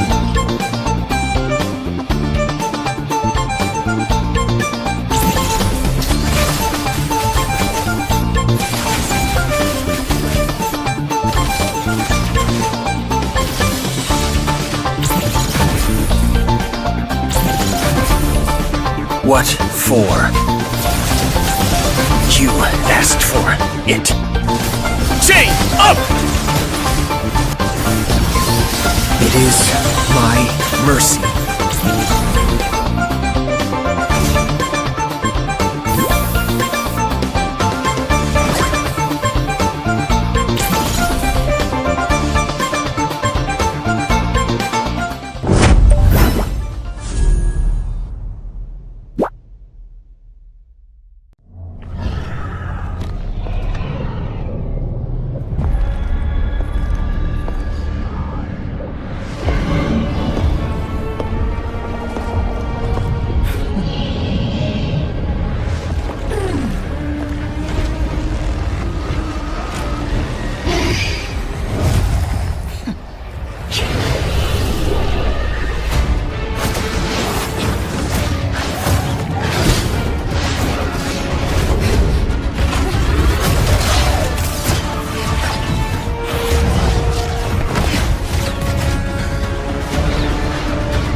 Good evening, ladies and gentlemen. Welcome back to the NCC National College Cup. Here we are into the round of 64 stage. And you know what? This is not BO1 elimination. This is BO3 elimination. It's my first BO3 elimination match. I was busy in some things, but thank you, Ray, Fredo, as well as Shinju for covering me up. But now I'm back, so I'll be doing all the matches.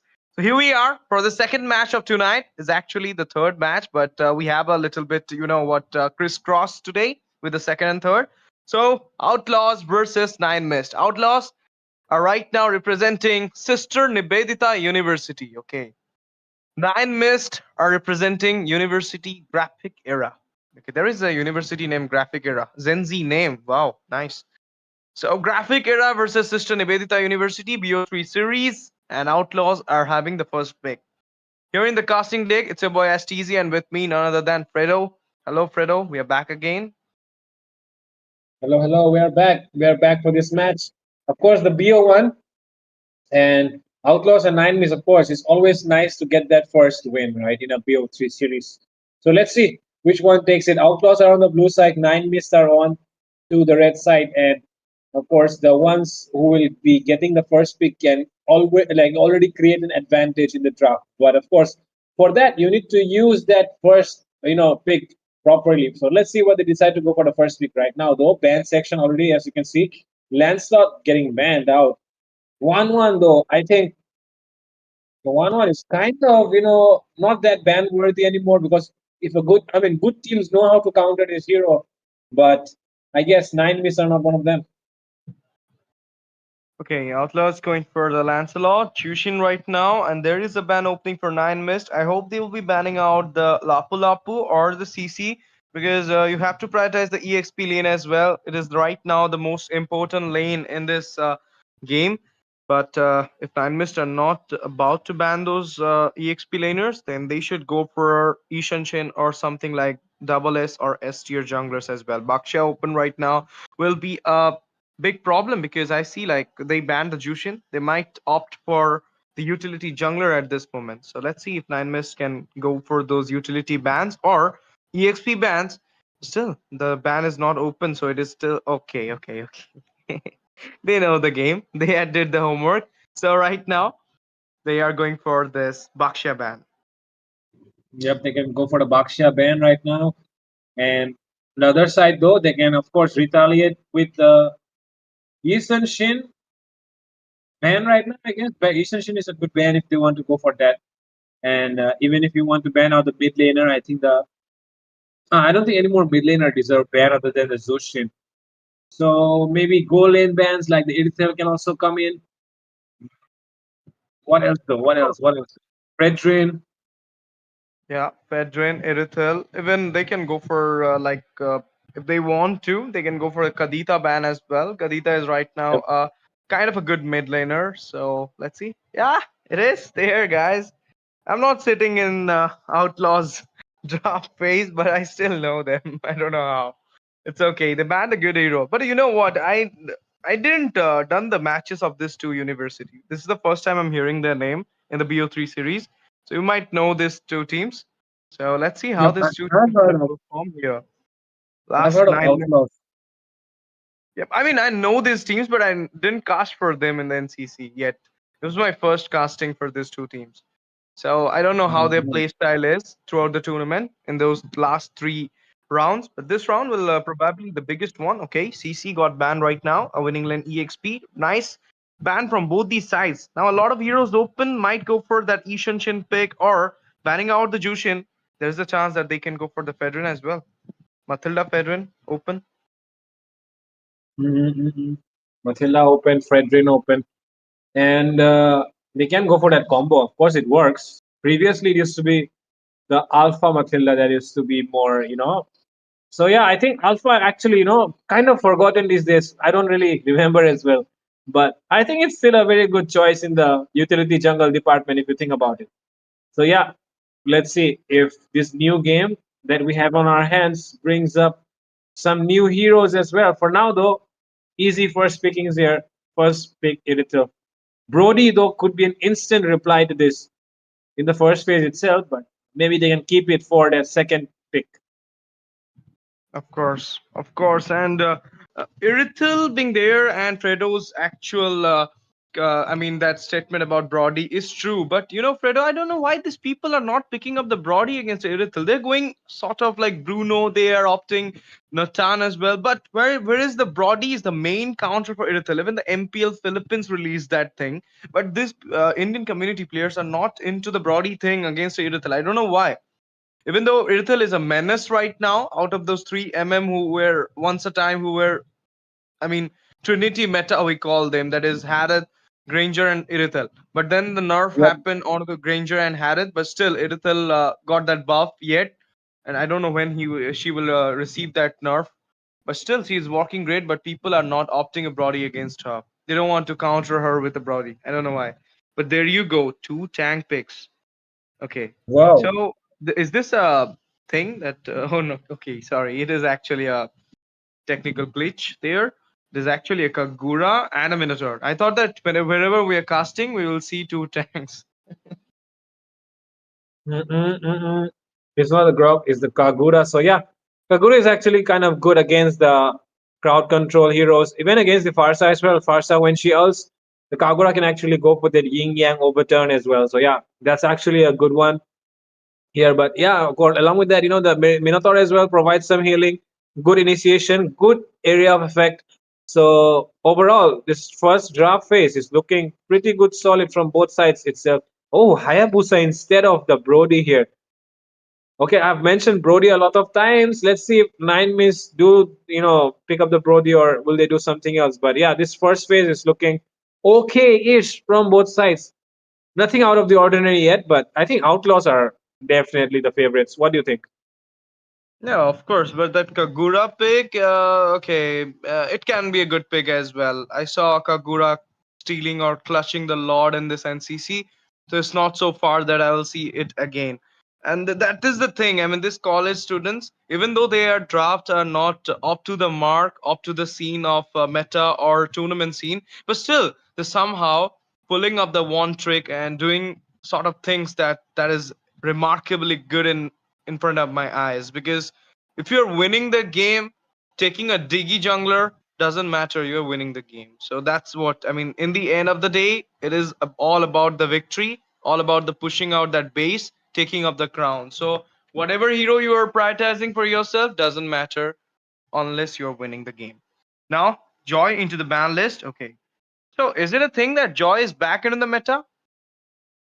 Skin buff? I don't. I don't think so. I don't think so. And I don't think it's good when you're banning a Joy when you're picking Hayabusa. I mean, bro, what are you even thinking, man? Joy is countered by the Hayabusa. People should pick Joy and ban Hayabusa, but they are picking Hayabusa and banning Joy. I don't know, okay? I don't know. And to my surprise, we're not seeing a lot of EXP bans except this Arlot, which is, of course, it comes below so many heroes in the EXP lane. So we know it's EXP meta. Both these teams fail to pick an EXP laner, and we are already in the second phase and we're not seeing any EXP bans yet. Very surprising draft from both these sides. Even no bans to the goal laners from Outlaws yet. I mean, they done that Irithel pick. They might thinking that Irithel gonna be a winning lane. But whatever Beatrix, one trick Beatrix will come from the side of Nine Mist at this moment. So that is a very rough. Okay, okay. They Okay. heard you. They heard you. Talking about the Brody pick. No Brody, guys. Irithel will be having a safe time right now. But you can go with the Nathan, Bruno, Beatrix, classic picks against Irithel. Should have prioritized the Brody. Nobody was thinking for a Hayabusa to come in, or they would have banned a Hayabusa at this moment. But still, you just locked it out and then banned out the Joy, which was actually not even a thing against a Hayabusa, because Hayabusa is a natural counter for the Joy. Still, there is a chance that Team Outlaws can pick up some good heroes at this moment. Ishanshin is totally open.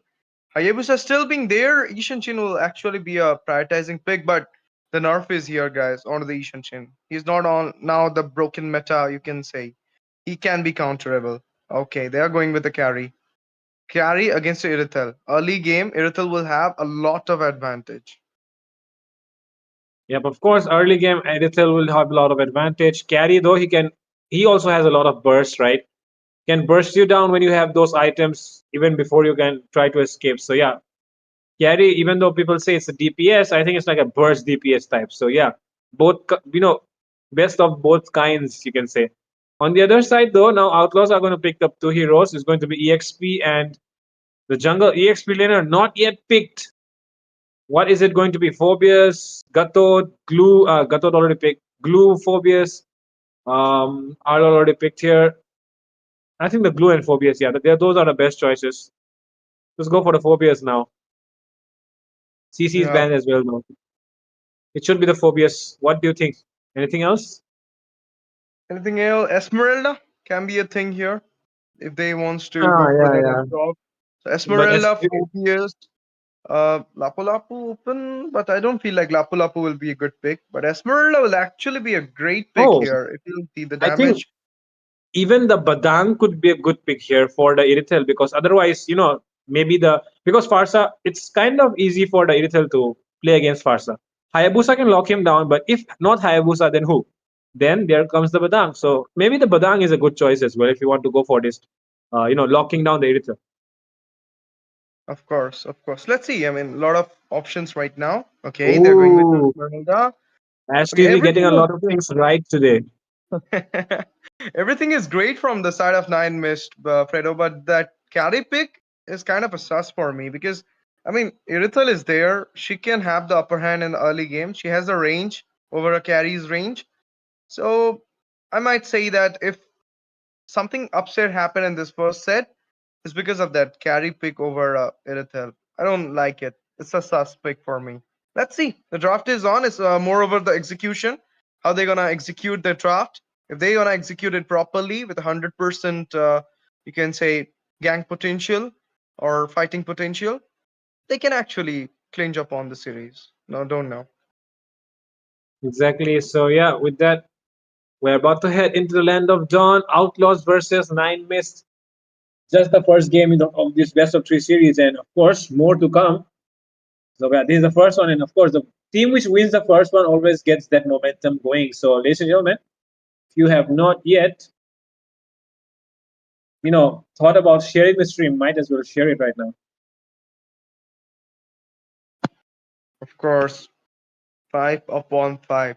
9 missed upon Outlaws. Nivedita University, sister Nivedita University versus Graphic Era. So Gen Z versus, you can say, Millennial is going on here with the name. But let's see if Team Sister Nivedita University can take on the victory here for the first set because it's a BO3. You have a lot of chances. You have 3 chances in this game. There you go. Letho will be taken out first priority from the side of 9 missed here. And ladies and gentlemen, welcome back to NCC National College Cup, powered by Battleknights India Esports. A production partner none other than IGC Indian Gaming Corps. It's a tournament in which we have a mammoth total of prize pool 250,000 diamonds plus 55,000 cash prize.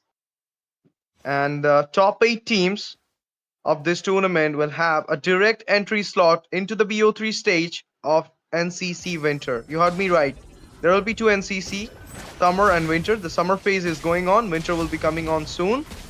So this top 8 teams of this NCC summer will have a chance, a direct entry, not just a chance, a direct entry into the BO3.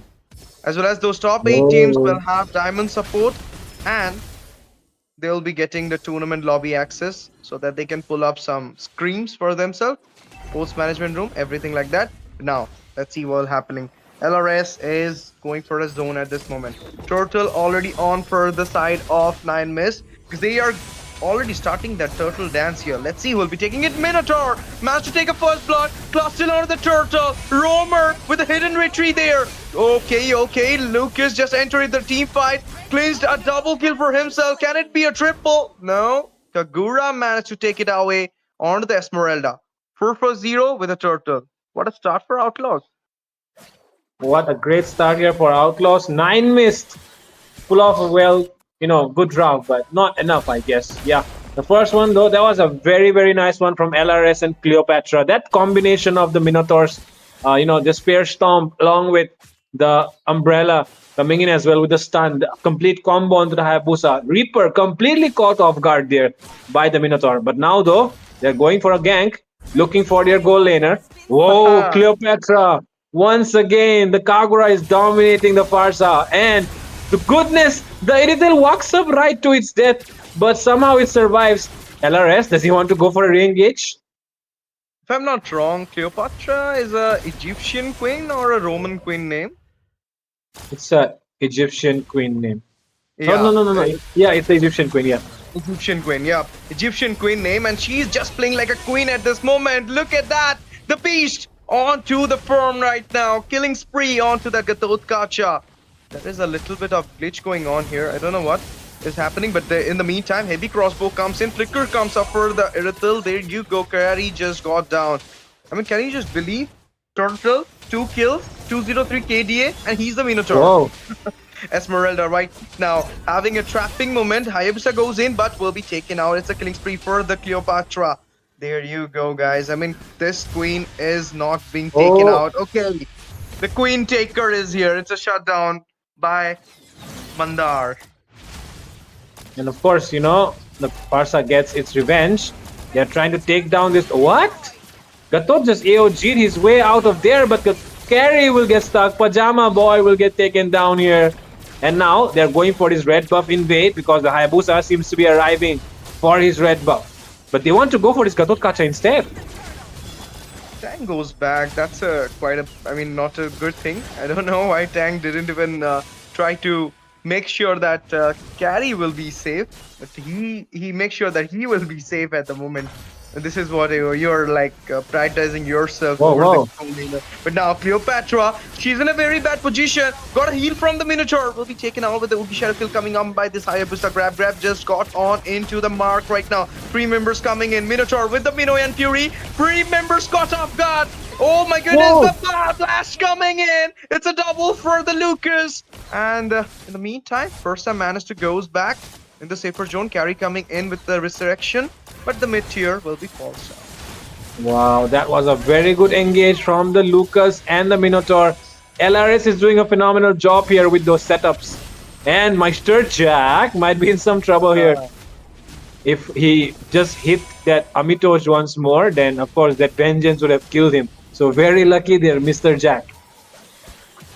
Yep, and you know what? Now the thing is, the carry, what I suspected from the beginning, that Irithel will have a better snowball against a carry because of that range. Now it is happening there. The team fight and carry is not having the snowball is actually affecting the whole side of 9 Mist. They're going against the fight at this moment. Irithel with a heavy crossbow got a sprint there as well. So managed to dodge the Ugi Shadow kill. This is what I mean. You can dodge the Ugi Shadow kill with a flicker and something like blink skills as well. So if you're well enough known the Ugi Shadow kills, how to dodge it out, you can easily dodge it out. Now they're going to the fight first, and a sliver of HP. Minoan Fury just comes in. It's a glue, finding a kill onto the Persa. Carry got down, double for the glue. There you go, Cleopatra onto that Esmeralda. 3-man down with the turret getting as well. This is a beautiful trade coming out from the side of Outlaws. Gatot Kacha, 4 members trapping him down inside the tier 2 of the bot. That is some good stuff here being presented by Outlaws. I mean, this is a good 5-man coordinated gameplay, you know. The engages are so good. The layering of the skills is good. The rotation is good. Everything on point. Except sometimes Cleopatra just seems to get a little bit too much aggressive. That is what the name is. She was aggressive. She killed a lot of her family members to become the queen of the throne. If you go to the history. Yep, so I mean, this is what the gameplay is also showing like that. Therefore, the name is Cleopatra onto the Kagura. And actually, she is a menace here in this Land of Dawn at this moment. Look at the KDA of 524 with the execute. With the execute. My goodness, I thought she will be having a flicker. She's having execute. That means her mindset is about to take on the kills, not to be in safe. All about the kills. And yep, you can go very far with that mindset, but of course you do want to win the game as well, so you will need the help of your teammates. But oh, look at Blue, highway to hell, get those stacks on Amitoj, but he doesn't want to commit yet. And Mr. Jack is of course taking down towers, but who will get taken out? It will be the Hayabusa falling inside his own tower. The Hayabusa gets taken down. That is not a good news. Third Lord coming up in 1 minute, and they do not have their jungler. And look at the goal lead as well. STZ, it's almost hitting the 10k mark right now. It's still on the 8k, but that is a good amount of, you know, HP that they have, a good amount of lead that they have. So they can just keep on snowballing. Highway to Hell, Cleopatra, these names are literally marking up that Egyptian period. But now Mino and Fury comes in. Minotaur is another Egyptian god, if you'll know this. And there you go, it's a killing spree for the glue. 2-man down. And Flame the shot blazing kill. sword off as well. Lord, in just 20 seconds, Wow. be spawning out in the land of dawn. What a dominative start and what a dominative things going on right now from the side of Outlaws. Sister Nivedita University is actually having the upper hand in this first set. They might go for the clean sweep in this BO3 series, but right now they're taking up a fight inside the tier 1, that is Inhibitor. This is actually very dominative, very aggressive setup from the side of Outlaws as well. And the draft is not like very much meta oriented. It is more of a new kind of draft, but now Feather Strike comes in, Gatotkacha got Oh, down, they Esmeralda can as go well, to the two end. front liners are not there, and right now they are locking out the base because the cannon minion is still on. Oogie Shadow Kills comes in, it will be saving up the minions there, but the last 2 hits will be on from the side of Irithel to clinch upon the first victory in this BO3 series. What a start. What a start indeed. What a match this was. And that is a very, very dominating fashion in which Outlaws won the match. Proper 5-man rotation, proper coordination, domination from Cleopatra, and they win it in style. And now Nine Mist will be left wondering what went wrong. And I have a lot of things that I can point out, but I hope they figure it out themselves as well. Of course. Now we have the score table here, and I can see a bunch of chocolates from the side of team 9 Mist, who are representing graphic era. The Gen Z are literally goes out against the millennials at this moment. But what a beautiful gameplay comes out by the millennials. Team Outlaws. They actually have a little bit dominative start. Then the mid Look at the play global was titles. aggressive, and then the end was ruthless. This is the bloodlust from the Queen Cleopatra and Urko. Look at that. All of them are Look, global. She's a global exactly. controller. And look at the Glue is number a also global 44, glue. 44. Both of them are same. And believe me, Irithel is, I think it's a France flag. Yep. No, Russia. it's not a flag. Russia, yeah. It's a Russian flag. So she's a Russian mafia, Mr. Jack. 69. Okay, that's a cool number. And that's a lot of ranks, lot of gold, and a lot of silvers and chocolates on the other side of Nine Mist as well. So yeah, let's see what can happen in the second match. We'll be, of course, heading to the second match as soon as we can. And this time, of course, Nine Mist will be on the blue side, and on the red side will be Outlaws. And I don't know if you know it, but LRS is actually a very, very good roamer. He's actually global Guinevere. Okay. I didn't knew this, but fine. No, that doesn't matter. Unless they're winning, it will not matter them much. But now, second match, we will be proceeding soon. It's a BO3 series, so there is a chance for the comeback for the side of 9 Mist. If obviously team Graphic Era University wants to come back in this BO3 series, they need to clinch upon this set as well as the next set. But this is a match point set for the side of Sister Nivedita University, and it will be a do or die. You have to do it, otherwise you're out from the tournament, because I already mentioned it from the beginning that this is a BO3 elimination round going in. If you're losing it out, you are going out from the tournament. If you're winning it, you're going into the next round of NCC. Closer to the mark of 55,000 cash prize and 250,000 diamond prize pool as well. So you need to win it. Yep. They need to win it if you want to be, competing for that prize pool. You do have to make it through this round as well. It's best of 3, and you cannot afford to make too many mistakes. Already one game down right now, and 9 Mist, of course, their draft was not looking strong. Neither was their gameplay. So I'm not really sure what are they going to pull up for the second one. But they all actually, the draft was kind of okay-ish from their side. It was not like they could have lost that hard. But the thing is, the coordination and the synergy that the side of Outlaws were showing was just on some other level as compared to Nine Mist. It's not like more onto the prize pool. Also, it is for the glory. It is for the name. I mean, most of the gamers are introverts. We are all are introverts. Introverts. We never take part in any college events like that. So this is the chance so that you can showcase yourself in the college. That no, bro, I'm not the one who sit in the back bench just like a creepy guy, full of mystery and all, with a phone in my hand. I'm not like that. I haven't done Nice something one. for college. The MOBA community will know my college and my name as well. So this is for the glory of the students. So you guys can do it. You have the chance here today.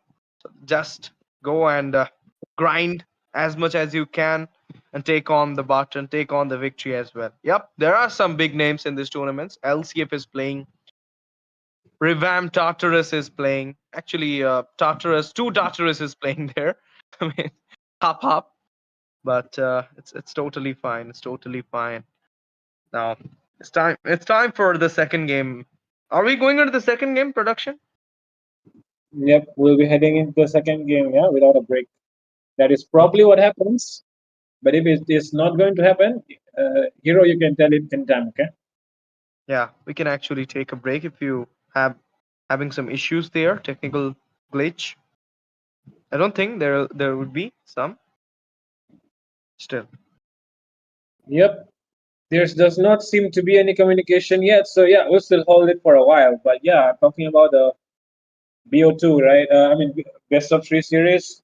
The first game already going into the hands of uh, nine, nine, no, nine, not nine. Sorry, Outlaws. It's Yeah, the this Outlaws, yeah. gives advantage right now because momentum is also something that matters, and that's why Outlaws will be more confident into the second match. They can end it very, very soon. I mean, they end it without the Lord, right? So it is actually very, very interesting if they can end this one as well. So yeah, that'll be really interesting to see if things can turn, be in favor of Outlaws once again. But Nine Miss will definitely try their best to come up with some new picks. And here we are, STZ, into the second game already, the second drop already starting here. Nine Miss versus Outlaws. Outlaws are on the red side. Nine Miss are on the blue side. And of course, it's Sister Nivedita University that Outlaws are representing. And of course, the other team is representing Graphic Era. So yeah, Graphic Era versus Internet. Like you said, Gen Z versus millennial stuff happening here. Okay, there must be Sister Nivedita will be happy. I don't know from heaven or from earth. I'm not sure, but she'll be happy for her boys. Like they're doing great. My students are doing great. So let's see. Now it's a Bakshia glue onto the mark. Okay, they have seen that thing. There is a global glue. They will never take a chance onto a one-trick glue here. They'll be banning it out as soon as possible. Kadita once again on the ban list. I feel like Outlaws will ban the Chushin as well. They banned it in the last time, so pretty same's ban coming in. Just a respect from the side of Nine Mist towards that glue, and you can also show your respect on the Kagura. They got the one trick Kagura, but if you're banning out the Kagura glue, you're actually missing out a lot of heroes. CC being open. Okay, told you. CC being open, CC gets. Of course, No, Kagura it's here not CC, respected. Kagura. Cleopatra. Yep, Okay. yep. Kagura getting respected here. Cleopatra, global title getting banned here. So yeah. Now though, I won't be surprised if a Guinevere shows up because the side of Outlaws, they have a global Guinevere as well. LRS is a global Guinevere. Okay. They prioritize the CC for themselves at this moment. So can we see the counter to be get prioritized here? I mean, Phobius is not a counter of CC. CC is actually the counter of Phobius, but still people are managing to pick up the Phobius against the CC so that they can go against her without any, I mean, fear. There are some players, one trick Phobius as well. We have seen it. So that is a strategy. I mean, if you're not picking up the winning lane, then you can actually help that lane out in the first phase, in the first early phase. That will actually help him out to collect some gold and EXP onto the top lane or bot lane, wherever the EXP lane will falls up. It will actually give them a lot of chance to take on the game in the end as well. But now, Irithel, onto the side of Outlaws. Lapu Lapu coming in, guys. I told you, you're banning out a Glue and Kagura, opening out a lot of heroes. Fursa will be prioritized by Outlaw. It's a meta. Irithel, winning lane meta, go laner, as well as a Lapu Lapu, the EXP standard. Sicilian though coming in late game.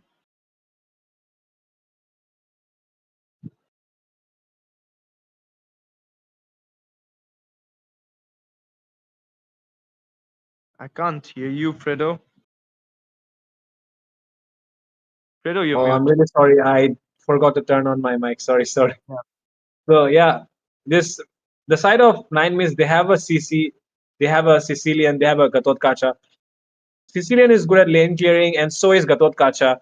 And the CC is good at melting down the front line. So I think the side of Nine Miss, they still have a good draft.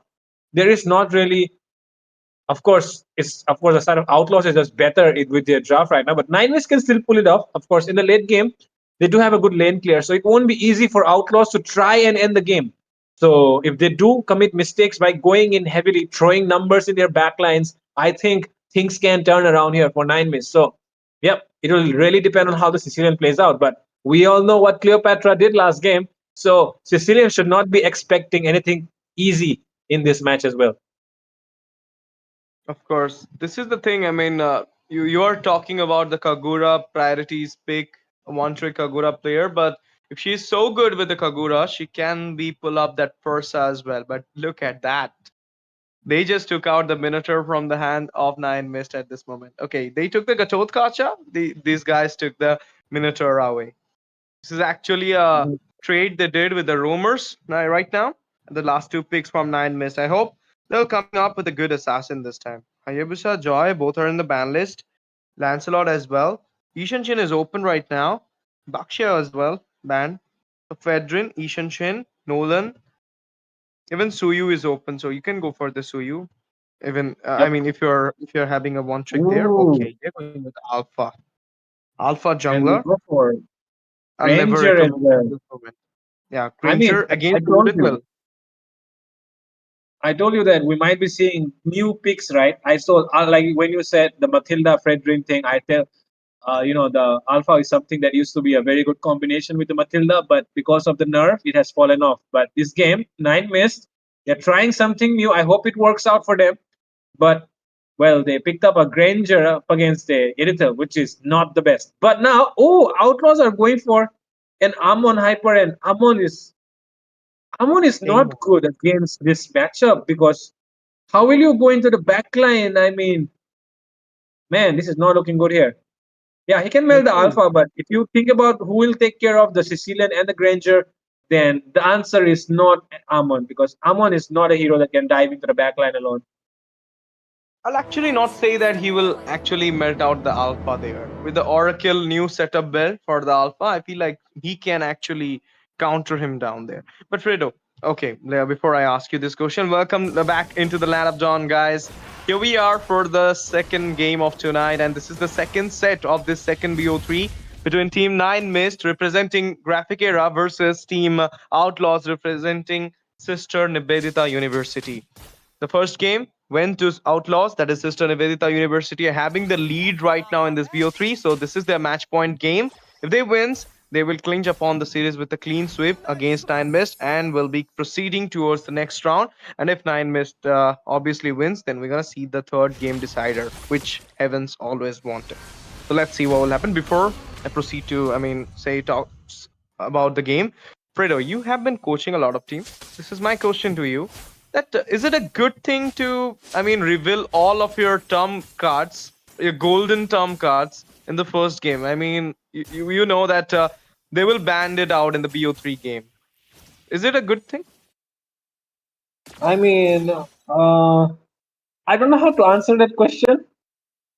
Mm, can be a lot of things, but I think it's more about the heroes that you're comfortable with, actually.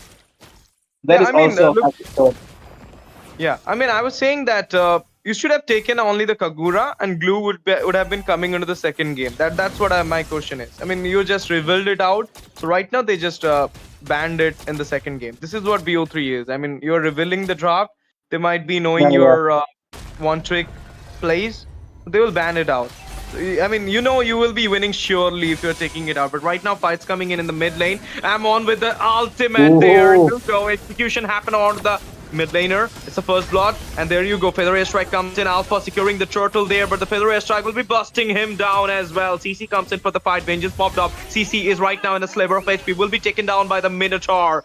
What a way this guy is taking up the kills right now. And there you go. Mino and Fury once again comes in. Lapu with the bravest fighter. 4-man down with 0 trade. Okay, this time Turtle wins to 9 missed. It's a nostalgia, I'm telling you. Deja vu. Yep, anything can happen. Anything can happen. Lane matchup though, if you take a look, then in the goal lane, whoa, Reaper. Oh my goodness.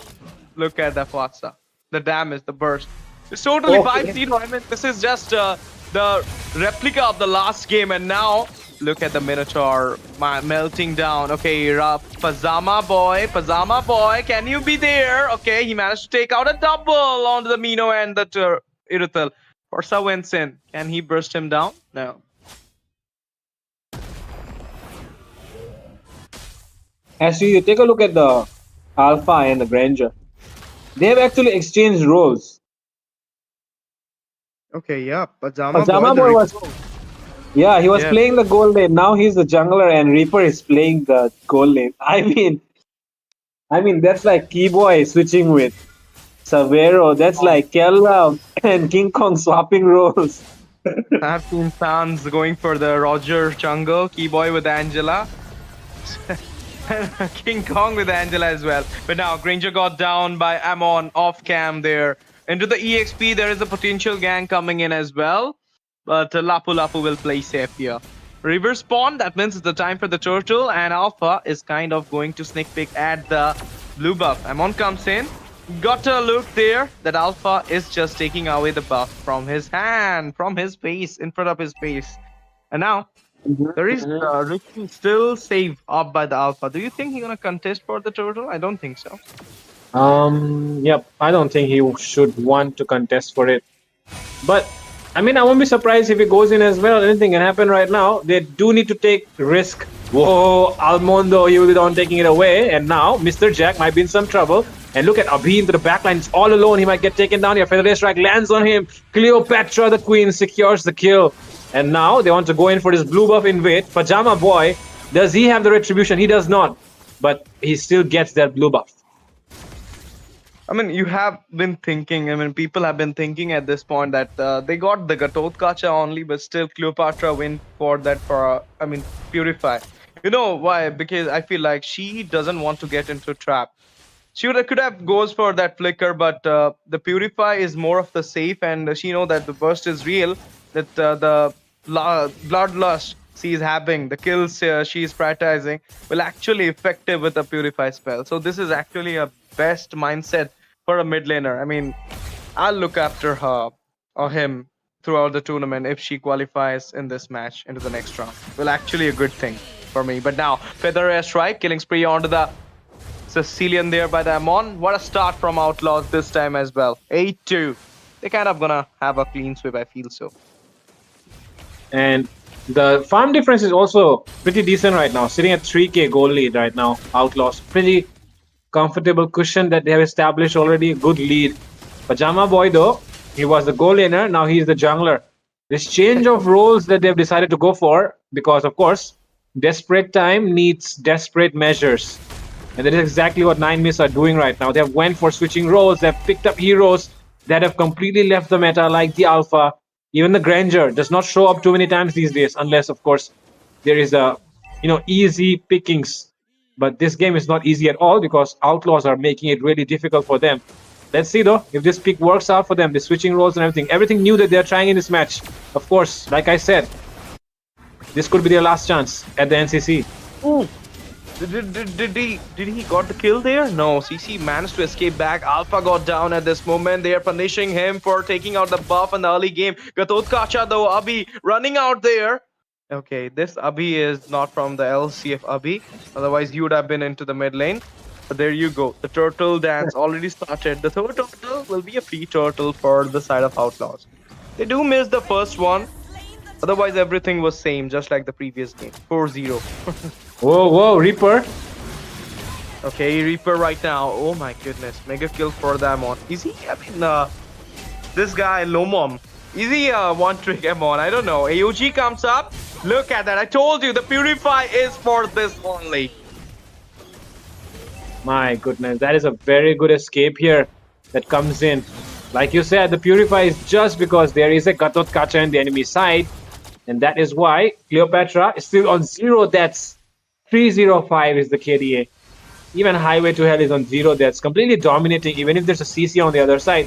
Warex being picked up here, as you can see. And that is good news here for Outlaws as their EXP laner. Of course, the best role in this meta. The one who's dominating in this meta, the EXP lane meta right now. And of course, like you said, Lapu Lapu, the EXP standard. Whoa, Amitoj. Okay, ambush play comes in there. The burst was real though. CC, it was CC, therefore she managed to escape. Otherwise, Granger would have been busted down, I feel so. But now in the mid, they want to give some pressure onto the bot as well. They got the tier 2 there. Now they're hiding at the red buff side. I don't feel they will be picking up a fight at this moment. Moreover, they want to prioritize the mid tier. I mean, obviously, you want the mid tier to, I mean, enlarge the jungle area for yourself as well in the map. There you go, Lapu Lapu. You can say a poke come from that CC. Mid lane, look at the way these guys are playing, man. Their rotations are superbly nice because if you take a look, Amon is still waiting in that area and providing information. But now, Mandar might be in trouble here. Sicilian might be getting taken down. Doesn't even need that ultimate to finish him off. Pajama Boy coming in. Leon's the UG as well. Everything thrown here. Feather Airstrike comes in. LRS trying to make his teammates survive. Lomon gets a double. But that is all that it will take here to wipe out almost the damage dealers all down here. Only the Roamer and the EXP are surviving. Vengeance outplay might be coming in here. Mr. Jack is very, very low. Will he get taken down? Amitoj. Almost. The Vengeance just betrays Mr. Jack. When he could have bursted him down, he could not because of the Vengeance. But yeah, that is things being set up here. Outlaws are in complete control. And 9 missed, of course. No way that they can, defend this Lord, of course. At least, try to defend those inhibitors. Cleopatra, the queen, literally went for that kill there. The bloodlust is really real for her. I mean, I thought that Irithel comes back so the CC will be going into the safer zone, but no. I'll never leave a kill there. She just went for it and just got it as well. Lord coming in. Holy Blessing still on right now. Am I thinking that the last minion they're having there, they should prioritize it for the Holy Blessings to get up so that they can finish it up as soon as possible. Now, this is a 16-3 score with 10k goal lead in just 10 minutes of the game, and now they managed to take out the minions there. Sanguine Claws comes in. This is what a Sicilian is. I mean, you need a little bit more time to get the farm. Can we see the item section? That fish comes in. Okay, managed to clear out the lanes there.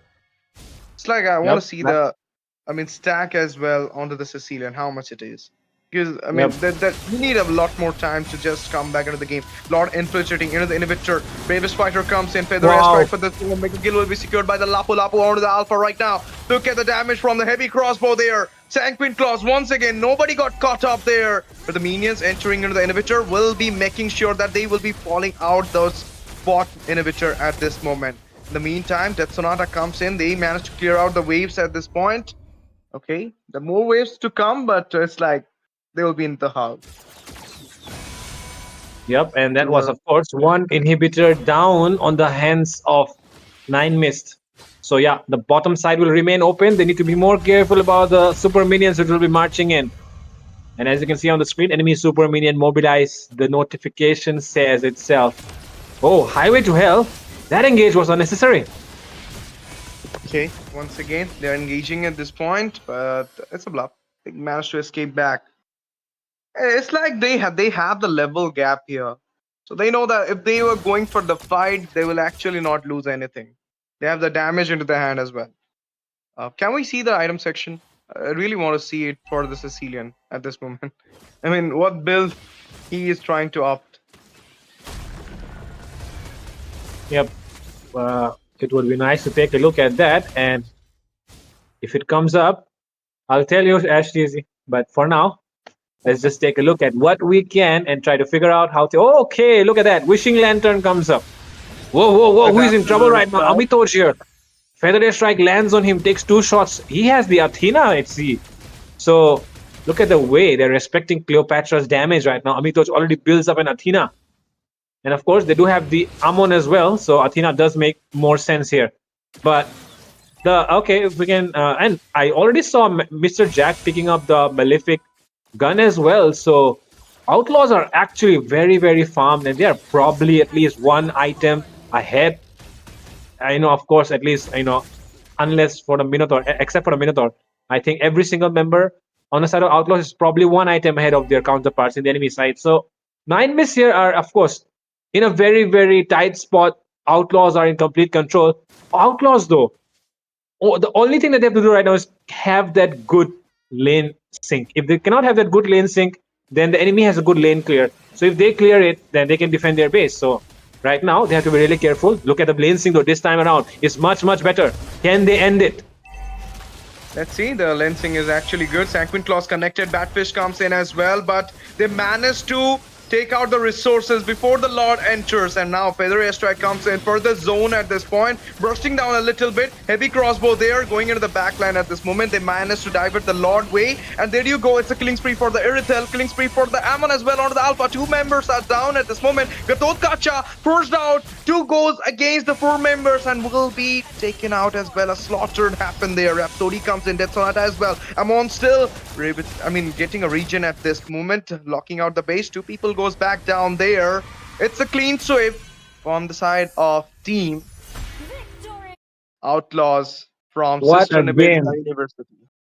What a game from Team Outlaws. Complete domination, complete annihilation, complete domination coming in from their side. And it is, of course, a very, very nice game from both sides. But, Team 9 miss. They tried desperate measures, of course, because it was desperate times. They're about to get knocked out. This could be their last match in the National College Cup. They switched roles. They try new heroes. But, yep, in the end, Outlaws still get the better of them. And, yep, with that, of course, Outlaws through to the next round. Sister Nivedita University going up against Graphic Era. And Sister Nivedita University come out on top. Graphic Era, of course, will be missing out. But there is still more to come because Battleknights is also coming with the National College Cup for the winter session, and you should be prepared for that from now itself, right? Yep. But it's like more like if Team Outlaws, Sister Nivedita University will actually compete into the top 8 stays, they will actually get a direct entry into the BO3. But whereas Team 9miss, they have to play from the beginning in the winter. So they have to grind more for that. But look at the KDA, look at the score table right now. It's looking more decorated from one side. And, and the ruthless, bloodlusting gameplay literally ruined the other side as well. So once again, 2 chocos with 3 silvers, but maintaining the KDA 3-0-12. Cleopatra, the queen, got the MVP there. Lomon with the Ammon 616. My goodness. Highway to Hell 405. Mr. Jack was actually the one getting 317. Other than him, I mean, everybody, even Minotaur got 2 kills. He got 2 kills before as well in the last match. This time as well. This is not a tank gameplay. He managed to clutch the turtle, if you remember, Mm-hmm. the first game. And, That's it. and Now, I that is think that we is how will good proceed towards yeah. that is how good these guys are. The coordination is just too good. Yeah. Of course. The coordination, the synergy was really good, and the Purify one of the first that's a mind game they're playing. But they still, I mean, without okay, this guy is also good with the Irithel. I mean, okay, I saw that thing 69 before as well.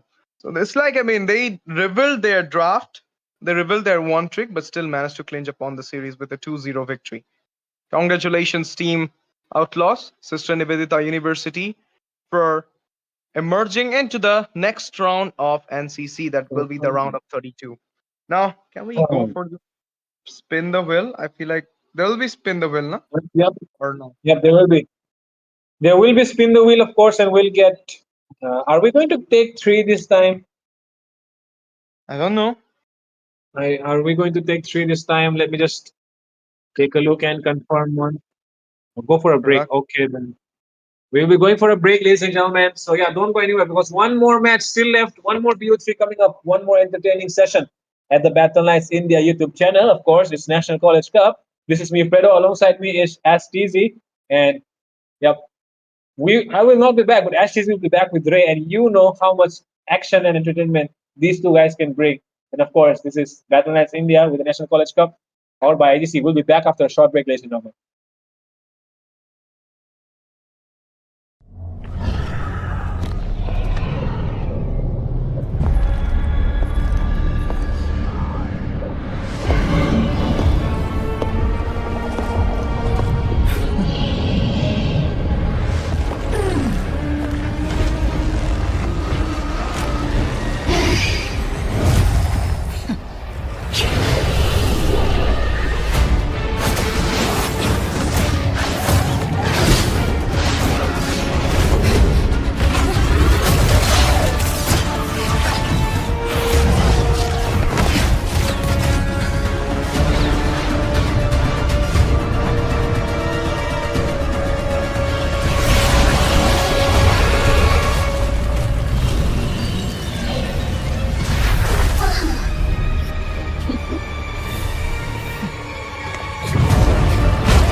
I am more than a weapon.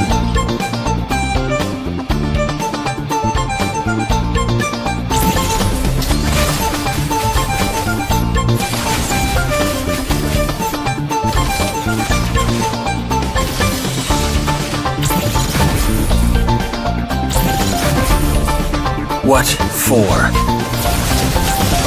You asked for it. Chain up! It is my mercy.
I am more than a weapon.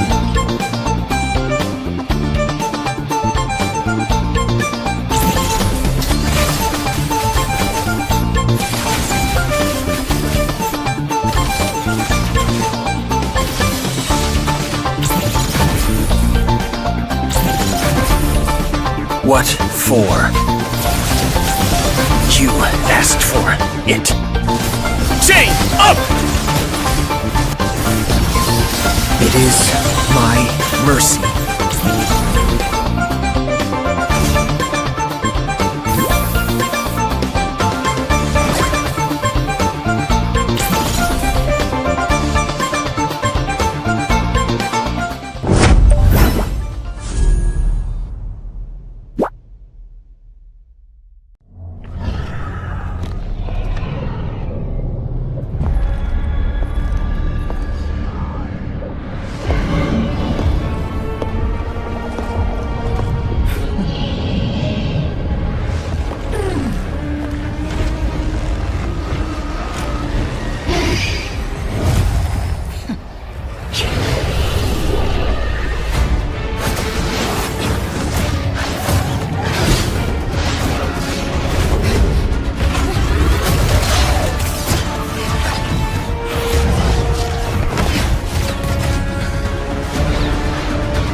I am more than a weapon.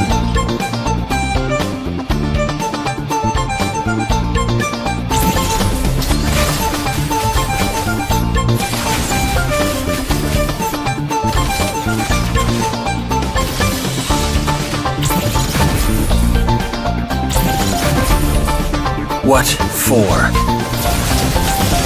You asked for it. Chain up! It is my mercy.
I am more than a weapon.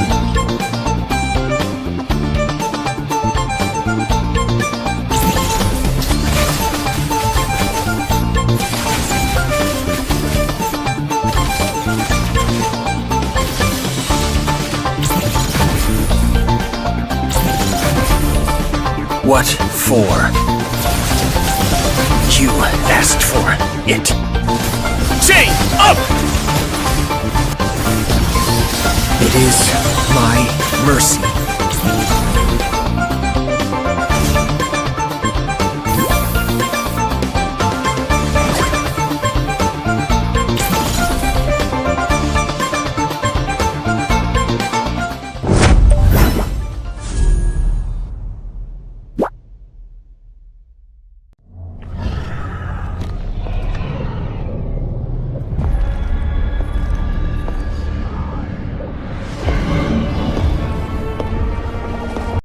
Good evening, ladies and gentlemen. Welcome back to NCC National College Cup, powered by Battleknights India. Our production partner is none other than IGC Indian Gaming Corps. We are here back into the banger once again, the third game of this night. It's a BO3 elimination round of 64 going at the Battleknights India, that is NCC's tournament.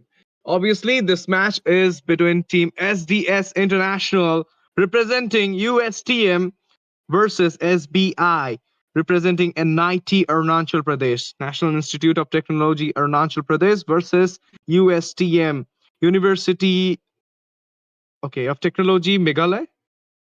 Yeah, sorry about that. It probably looks weird from like audience perspective. I'm just looking up and I'm like, anyways, it should be USTM, right? USTM versus NIT Arunachal Pradesh, of course, SDS International, and start beating it. Of course, SDS International being a very strong team in this tournament so far, they have given a really great performance. But I'm also looking out to start beating it SBI because they have a really great Lancelot player, SO 2.0. So I definitely think it will get banned out. So anyways, SCZ, did I miss anything from your end? I think not. You're just following with the intro stuff, right? Anyways, we should be getting into the game, and let's see how this best of 3 series is gonna go. Clean sweep or third game? What do you think, Ash? I feel like it will be clean series. I mean, clean sweep from SDS. You know what? SDS is obviously is a, I mean, that verified squad. They have known for in the rank games. Whenever they comes in, you will have a lot of videos on them. I mean, not from their players, but from other players who just saw a SDS player in their lobby and will be telling like, oh, this squad, I've seen it. This 5 members always comes in, always make us lose in the rank. That's how Yeah. they are. I mean, they have been feared in the rank games, and now they're stepping into the obviously tournament scene. So they have done good in the previous rounds as well. So I feel like 2-0 will be a thing here. And moreover, even though they are representing USTM, but the origin of SDS International is from Odisha, and I'm an Odisha guy, so obviously I will favor of them. So it's like that. Let's see. I mean, I'm not sure. SBI, and I haven't seen the gameplay of SBI in They're this whole really good. tournament. They have a So really great oh, Lancelot video- player, SO 2.0. Dude is like easily, I think, like second best lens player we've seen in this tournament so far. We might even be number one because let me tell you what this dude did. Okay, you I don't know if you know Ronkim, maybe you do, but basically it was Ronkim's team, and Okay, we also had wait, call. I'm getting a call from Simsalot. I don't know why. damn Lancelot summoned crazy. Go ahead, take the call. No, he might be calling me. Like, why Ray is saying that he's the top Lancelot. Okay, I got it. Okay. But yeah, this guy, what he did, okay, crazy stuff. He was taking the Lord. Fanny was in the bush, okay, hiding.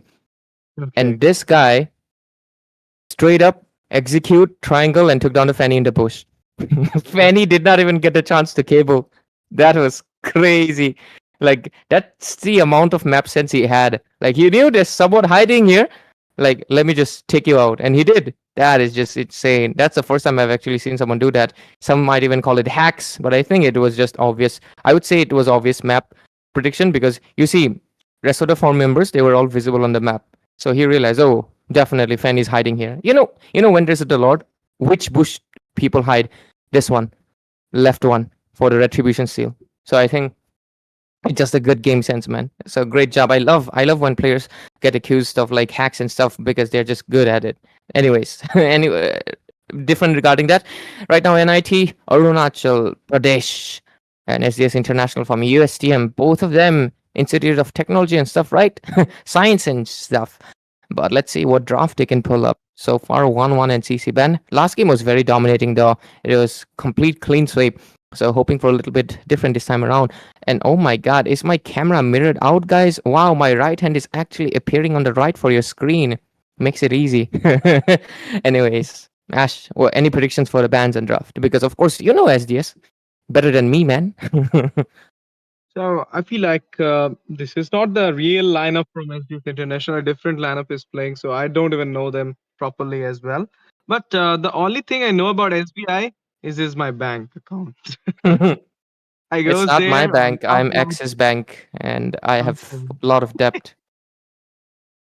I always go and I love the sound of from the ATM. Like that's the loudest thing we can ever hear, other than your girlfriend. Okay, I'm sorry, guys. I was going through something else thing. But now let's see. It's a CC and a Kalaya into the ban list. One fish goal and one winning lane EXP laner. 1-1 needed ban obviously. So I mean so annoying nowadays into the goal lane. You can't even catch him up. Katot Kacha. Him? Is it a respect? Is it a respect towards SDS? Not sure. Could be. Could be. Very likely could be. But why did you say him? You made 1-1 a boy. You made him an e-boy. But anyways, I'm just gonna wait out for a ban section, man. I feel like the bans are really boring sometimes because I know what it's gonna be. Either it's a respect ban or it's a meta ban. I need more interesting ban. I need the Nana Mia Eudora bans back. we are getting used to it, so that's the thing. Nowadays, if you're seeing the meta bans coming in, we're getting bored. I don't know why this is happening, but still, we have this college guys, and this is what I'm talking to Fredo that even though Yeah. they are actually not picking up those meta picks and all, they're picking up their one tricks, but they're still winning. So if you're winning, it doesn't matter what you're picking up. The wins matter the most. The base matter the most. So that's the thing I will say. Otherwise, I mean, you are just getting your mark closer to that big prize pool. So that's it. What Yeah. else you need? Lancelot Yeah, into the ban absolutely. list. He's actually banning a good heroes at this moment, but SBI, they're kind of going into the respect. And if they will be banning out Baksha here, will actually be a good ban because opening it, SDS actually can go for the Jushin pick and then they can actually prioritize the Baksha. Okay, they went for the Ala. If they go for Zushin, always good for me, right? Anyways, Lancelot is obviously Lancelot won't definitely, even if it goes game 3 as this international, they cannot leave Lancelot open. Like this guy is just good. Of course, you gotta respect it. Does my hair look weird or does it look good? It looked good. Actually, I mean, Thank the you. mirror pose was better. See, because I don't like to, I mean, part my hair from this side. You can say me part your hair like a girl, but I love to part my hair this. I don't know why, but I do that thing. But yeah, anyways, let's see what the first pick is for side of SDS International, right? SBI, I'm also looking forward to what they can pull up with. I'm just gonna wait out. Come on. Okay, it's gonna be the Yushin Shin. Why am I even surprised, Bo? It was open, so of course it's gonna be the Yushin Shin. And with it, let's just see what SBI can respond with. They have the Farsa, they got the Kadita, they got the Rithel as well. They can pick all of the options. Kalia is not there, CC is not there. So okay. Oh, I hope right now I'm biased again, guys. Sorry. I can't help it. My wife's on the screen and I'll support that team. Easy. Easy peasy, lemon squeezy. There we go. Ta-da! Anyways. I mean I can glaze Zushin all the time, man, but it can get repetitive for the audience. For me it's not. You know how people I'm the kind of guy that sticks around with one woman, that's why. You'll always see Zushin in the background, even though Zetian is there. Obsidia is coming though. Oh, she also kind of fits my type. I haven't watched the trailer on sound yet. I've watched the Oh, trailer on this ad numerous times, but I haven't watched the trailer with the voice and music. So I'll have to watch it. She does fit my type as well because damn, god damn. But I gotta stay loyal to Zushin, man. I gotta stay loyal. I gotta stay faithful. I gotta stay all these people that stick around with one woman, and yeah. What am I even saying at this point? I mean, you should be loyal to one person, but hey, that's up to you, man. That's a big pick It's as SBI. well coming Let's out see. from Let's see what they SDS come up though. with. A Grok, Uranus, big picks from SDS though. I mean, even though they have the Jushin right now, but still these guys are cooking it up for them. They're going for this Grok and the Uranus. You got the Lapu, they got the Uranus. Now they got the Grok as well. So they will have a beautiful opening in the game. Okay, Harith coming in on the side of SBI. And you said the Lancelot will be a respect ban from SDS towards SBI. It happened. So Mhm. have you seen more match of SBI, or it was just that one match? I mean, I've what seen else? two. Round one, round two. I casted for both of them. They won both, and SBI. I think Lancelot is just. I mean, it's not saying the rest of the members are bad, but Lancelot basically Ezo 2.0. This guy took the spotlight each time with the Lancelot. I could not. I was not able to see the highlight of the other members. That's what happens when you have one really shiny player. But maybe this time around, with no Lancelot, we'll get to see something new from SBI. Also looking forward to what the rest of the members can do. Of course, no more Lancelot, no more Xing Xing plays. So looking forward to what they can bring. And also they got my Zushin, man. Zushin is legit so fine. Like, damn, bro. But damn, Obsidian is also pretty close. I love the name Obsidian actually. Obsidian, like, it's such a badass name. Like, oh my god. It sounds really great. And Obsidian in real life is also pretty cool. If you know, Obsidian it's one of the sharpest rocks, as well as the fact it's really black and it's also shiny. So yeah. Yeah, it is red. Sorry, not black and shiny and very sharp. And you can actually get like blades, like knives made out of it, but it's very expensive. Like I think it costs like $800 or something, which is basically the price of a iPhone 16 Pro. So yeah, can't exactly go for something like that one. But yeah, that just some FYI, I guess, facts that you would like to know, trivial stuff.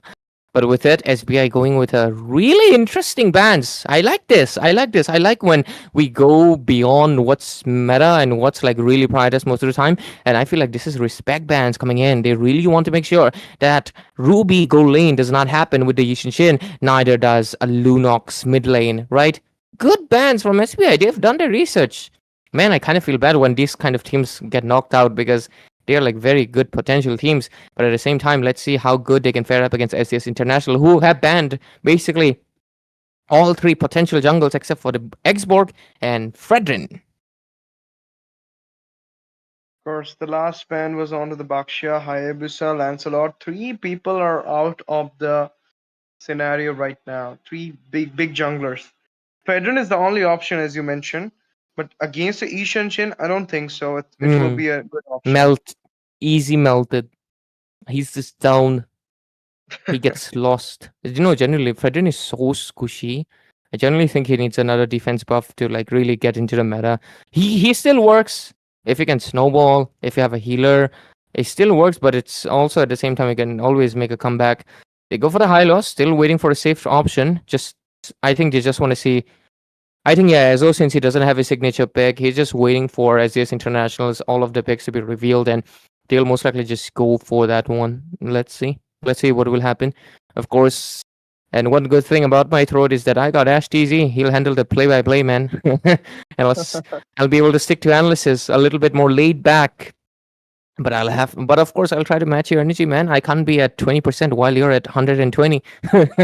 I'll try to do my best. Anyways, just a little bit of caster pep talk, I guess. Anyways, that's just international. What are you planning? Your mid laner and gold laners are left. What do you plan? What do you go for? I won't be surprised if they pull up a Nathan, but still, let's see. Okay, they can go for the Nathan, or they can also go for that Beatrix here. Well, actually, a good pick against a Harith, the Beatrix. But Irithel is also being open right now. Okay, how can you open the Irithel, man? Having a Harith there? And SDS International would not go with the Irithel as well. They'll be going with the Granger. A Granger, Akimi. Kimi into the mid, Granger onto the goal. Fine. They have to. The most fun fact, Kimi and Granger were released back to back, and both of these heroes have similar skills. Like, look at that, ult is a like bazooka rocket stuff, right? I mean, right now he can spam, but back then when he first released, right, it's a rocket, and then his first skill is basically spam. Kimi is also obviously spamming her damage, and second skill is a dash. Kimi's second skill was a dash. Right now it's a like different, but back then Kimi and Granger basically have like same kind of a mechanic, but same play style, but of course with a little bit of difference, and one is a physical, one is a magic. And also the thing is that Kimi Granger is a person's name, so you can search it up if you want. So I definitely think developers knew what they were doing. Anyways, Roger, oh my god. Ash TZ, will you bring your cuss here?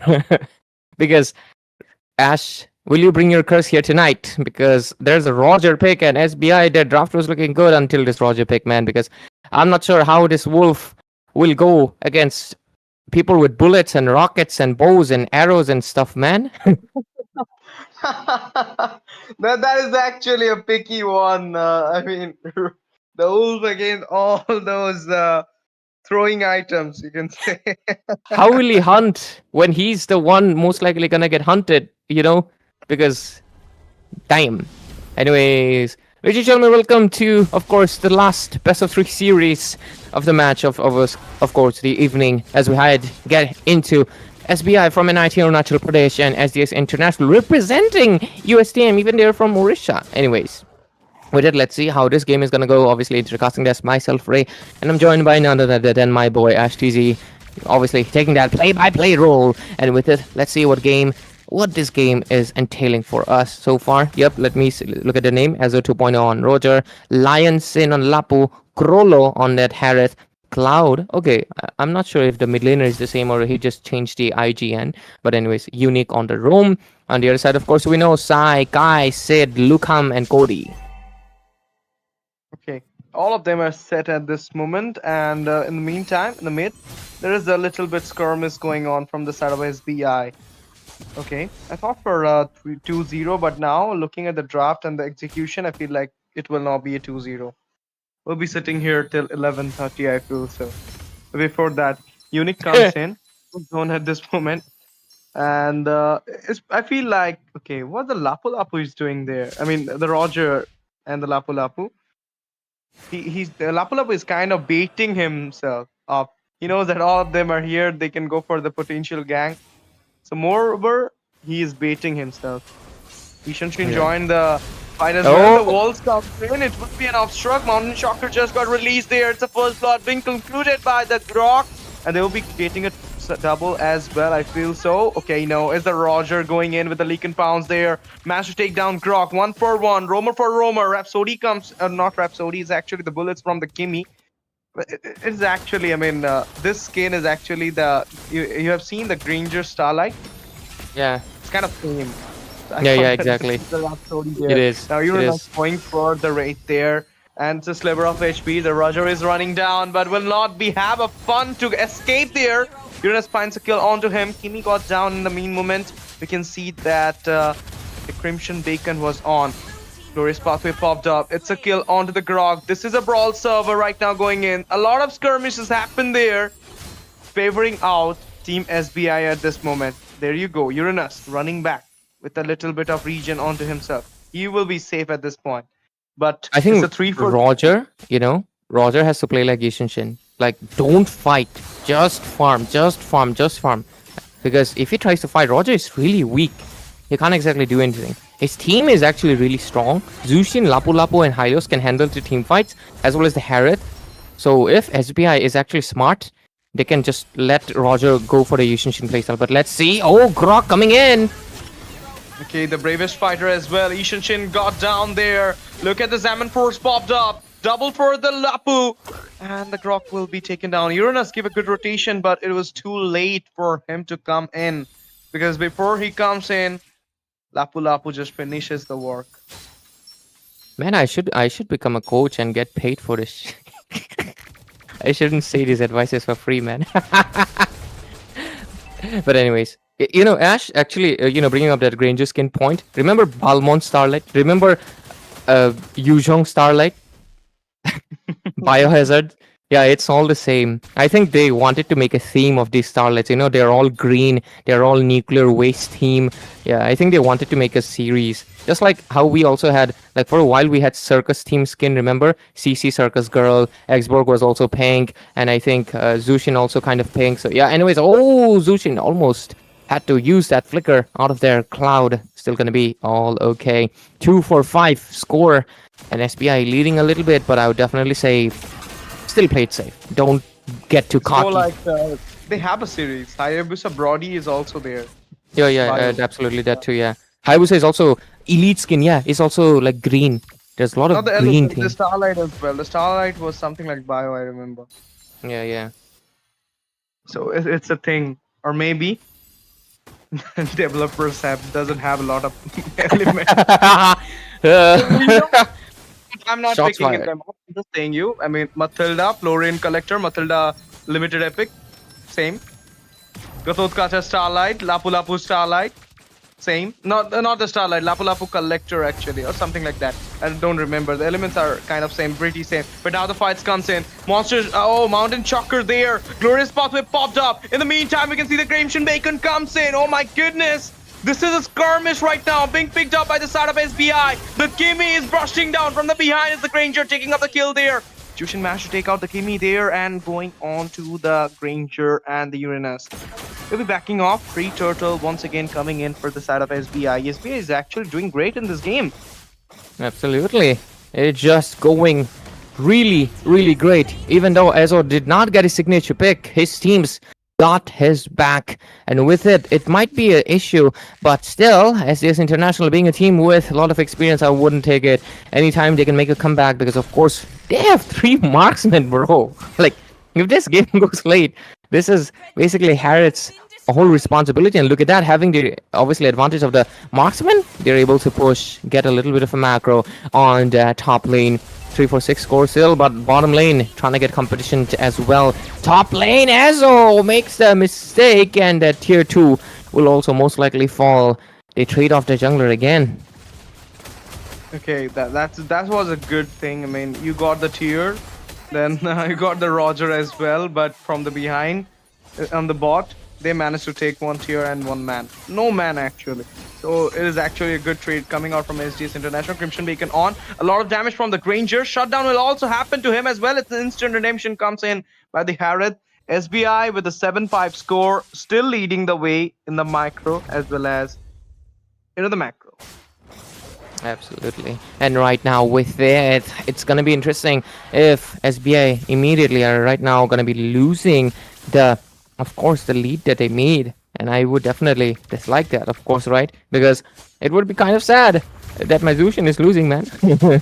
Jokes aside, though, I'm just going to say one thing, that as long as they maintain this macro lead, as well as the fact that they also maintain I mean, to be fair, the top lane is already not looking good. It's looking very risky. So I would definitely say for them, just watch out, man. Just watch out. Anyways, with it, we're gonna be waiting for this last turtle of the game. Very late turtle, actually. Like 7:30 is like the late turtle. You can actually just wait 30 seconds and let it become the Lord, to be fair. But yeah, can't miss out on that golden stuff, right? So let's see. Turtle engage coming in. Ash TZ. Of course, Glorious Pathway popped up. Look at that. Oh my goodness, that charge coming in by the Grog there. 3 people caught down. Harith joins in the team fight. 7-4 flicker popped up, but Grog will be taken out by the Leak and Pounce coming in. Sliver of HP, Lion King going down there. Okay, it's a shutdown coming in by the Yushan Shin. Nice trade though. It's the Lion Sin actually. I thought it's Lion King. But now, the Uranus going in, taking a kill out of the Harith there. Lick and Pounce once again comes in. And as you expected, 30 seconds for the Lord. They actually traded it for the Lord right now. Absolutely. And I think with it, it's a little close call, I'm gonna be honest, Ash, because look at the gold, it's literally the same. And if you look at the turrets as well, it's kind of same, but the difference is that the macro on the top lane that the SDS International have gotten, it's just a little bit too much, I think, because a single Lord on that lane is going to be causing the inhibitor to be getting knocked in. So definitely say, Lion Sin better watch out his positioning, but the horse, let's see what the horse can do. But Ezo is nowhere near the Lord, man. Okay, this is actually not a good case. Kimi finds a kill onto the Lapu right now. Roger comes in, might take out the Lord there, double onto the Chushin. Let's see, they're still contesting for the Lord, but Kimi comes in as well as Ishan Chin will be clinging up onto the Lord. Double kill happened onto the Ishan Chin right now after the Lord take he did there. But now Harad going with a sliver of HP. Uranus comes in, but will not find a kill onto Harad this time. Okay, they got the micro lead, but now the Lord is in the hand of team SDS International. What a trade they did. What a comeback they did. Actually, they went for 2 kills. Roger was taking the Lord at this moment, but he was in a half of health. So he just decided to go back, and that's the moment when Ishan Chin comes in and goes with a retreat onto the Lord. Yeah. And with it, since the Lord is going to be marching into top lane, their inhibitor is looking very, very dire. And they better watch out there. Of course, watch out the turret, but at the same time, tier 2 onto the bottom lane. Looks like it's going to get pressured. Lapu, Lion's in. Better retreat, man.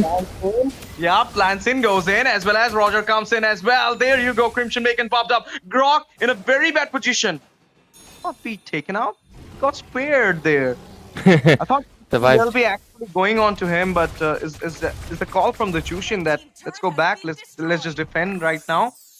We are having some minions problem, some wave problem coming in, and these are the chunky big minions of Lord. With it, 9-11. Oh my god, 9-11 score under 11 minutes. SBI from NIT Arunachal Pradesh and SDS International USTM. They're kind of both trying to go head to head, but it's pretty clear in the macro department, SDS International. I was about to say SBI International, crazy. I just combined them. SDS International from USTM are just leading very heavily, and the only way SBI can make a comeback is just go for a wipeout. But how can they? Right now, Grolo has to be the one dishing out the damage, and Ezo 2.0 still yet to come online, do anything much, because of course it's a Roger, man. Roger is just not that good right now into the meta, and it's really being seen. But let's see what will happen as we progress toward the last, obviously the next 60 seconds for the Lord. Ezo 2.0 will get the Endless Battle. Can we see the itemization? I would love to see the itemization. And with it, okay, they are stealing resources from Ezo as well. Damn, it's rough, but at least Ezo should be getting to level 15 pretty soon as well. Yushin Shin though, he will become level 15 pretty enough. Sid will get the Dominance Ice, and so will the Holy Crystal for Krolo. So with that, let's see.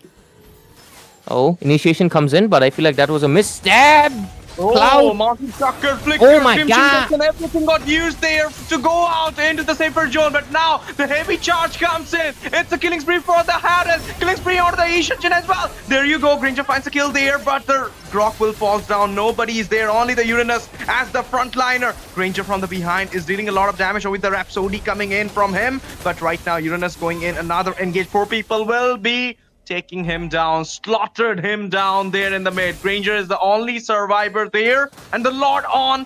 It's a time for Team SBI to take up the Lord. Granger still going for the contest here. Death Sonata comes in onto the Harad. There you go.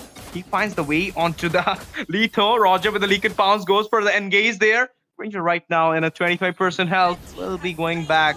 Not gonna contest it. Now the Lord is into the side of SBI. Do you think this is the end? This is interesting because, like, wow, I was not expecting the teamfight to go that way, but SBI, they're making a little bit of a bounce back, and with it, they might be able to take down those tier 2s, you know, that are still standing. Mid-tier, though, still untouched for the hands of SDS International. Really great control that they have for macro, but let's see if this is going to change something right now. Krolo, of course, dishing out the most of damage, going to be the main target. Let's see, they're going to be focusing on first the mid one. SDS is obviously not going to let it go down that easily, right? So let's see what will happen as the Lord progresses on the top lane. Lane sync trying to happen, but Lucam goes into the bottom lane to clear it out. Sid just providing a little bit of vision as well. Top lane, really good defense coming in from SDS International. Bloodwing secured for Kai right now, and with it, looks like only the tier 2 and maybe a tier 1 will fall on the top and bottom. And with it, yeah, they're really good, doing a good defense. They're not letting the mid fall, but look at that, Ash. Okay, the skirmish is beginning there in the mid side right now. Glorious pathway. Okay, now it's a Zaman Force popping over there. Sorry for that. And there we go. It's a lot of skirmish going in. It's a Kimi taking out the Lapu as well as Roger being chased there. is high loss going down by Grok. 3 people are going back, but the Flicker comes in. Jimmy with the burst. My goodness. Easton can find the kill out of Houston. Even though they took up a lot, but now it's a comeback from the SDS International. And you know what? It's the late game mark. You need a lot of time to actually research back. Do you feel like International is gonna win this game with this comeback? Absolutely. Anyways, Cody got taken down. Not a good news, but Ezo also has to retreat out of there. But losing out the jungler, not exactly good, but they do. I mean, it's a 1-for-1 trade. Jungler for a mid lane. I think it's fair.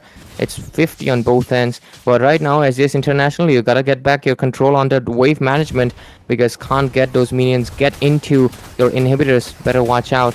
But with it, both of the teams are basically kind of equal as both of them have 2 inhibitors exposed. SBI though, they still have 1 more tier to crack down for them to be equal. It's gonna be a really long game, Ash, and looks like we're gonna be sitting here till 11 or something because these 2 teams are actually very strong contenders. I mean, they both did finish round 2, but I definitely think these 2 teams are like the stronger, like stronger bunch of the. And I would hate to see either of them getting eliminated, but yeah, that's the truth. But at least still it's game 1. Game 2 will obviously decide the fate, whether it's game 3 or a clean sweep. But so far, both teams head to head. None obviously going down yet. And 44,000 on gold on both sides as well. This is a spicy match that we have here tonight, ladies and gentlemen. Make sure you share it. Zushin will get stuck, but of course Crimson Beacon to get out of there. Had to force it, but unfortunately that was a plan. After all, Lord popped in. Ash, looks like this might be it or not. Let's see. All 5 gathering there in the Lord pit. Oh my goodness, look at that. The Grok with the wall comes in. Can he go for the charge right now? Before it, we're gonna see that a lot of damage coming in from the Ishanshin as well. Mountain Shocker just got used. Glorious Pathway popped up from the behind. They're going for the engage at this moment. Raider Spider, there you go. Unstoppable for the Harith on the Ishanshin right now. Grok is being trapped there. It's a double for the Harith. Can he go for the triple at this moment? Oh my goodness, unstoppable for the Roger with the League Bounce. He's going on to the Uranus right now. 3 men down. He's going for 4th man, but can he do it? It's a triple being taken by the Harith. 4 man down from the side of SDS International, and a Maniac will be secured by the Harith. My goodness. Diamond Force, Maniac, Cannon Minion is in the inhibitor right now. The pathway is on to the victory for the side of Team SBI. Oh, minions! Match of the VO3 series. Okay, the minions are still on. 4 members. Recall spamming, taunting, everything started there. And it is the first win in this VO3 series for the Team SBI. Obviously from NIT Arunachal Pradesh.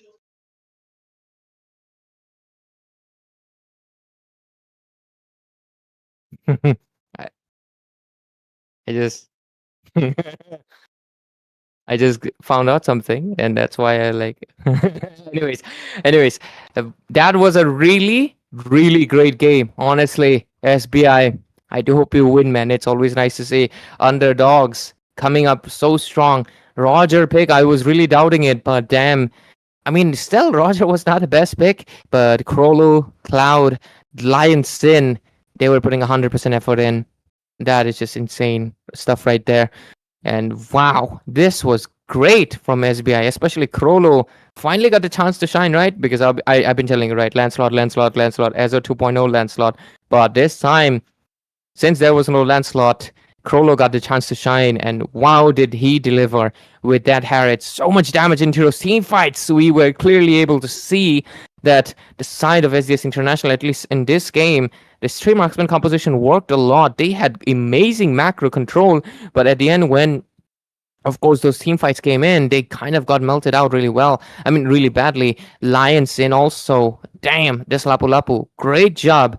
I would definitely say Lion Sin as well as Krolo did amazing, and Zushin from the behind as well, providing the backup. Going for the rapid boots are a little interesting, but I guess having that movement speed and rotations would help you with having a little bit more river control against the Kimi, who's obviously a fast movement mage as well. I mean, mid laner as well. So with it is going to be a really interesting game. I think we might be going for a game number 3 if, of course, SDS International.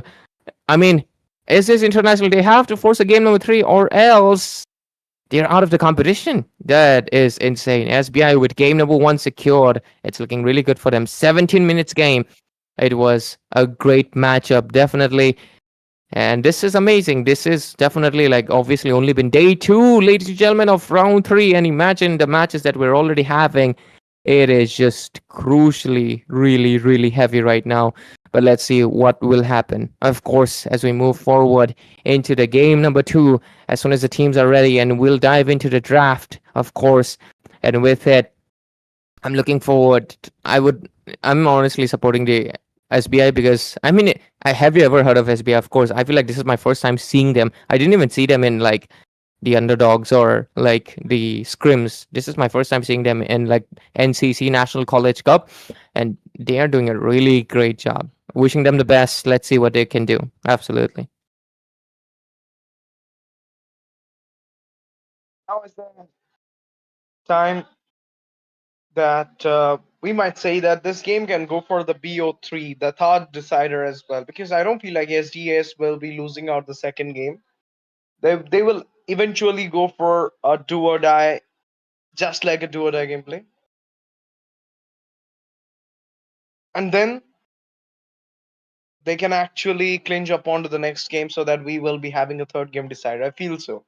But you cannot say that SDS just lost the game Oh, one-sidedly. okay. They Thank you, actually tried Sonex. it well. Thank you, Sonex. Operation Zero. I've actually heard that team before. It's them. Okay. I've heard of them before. Operation Zero. I saw them in MOBA55 scrims. Yeah, I've seen them.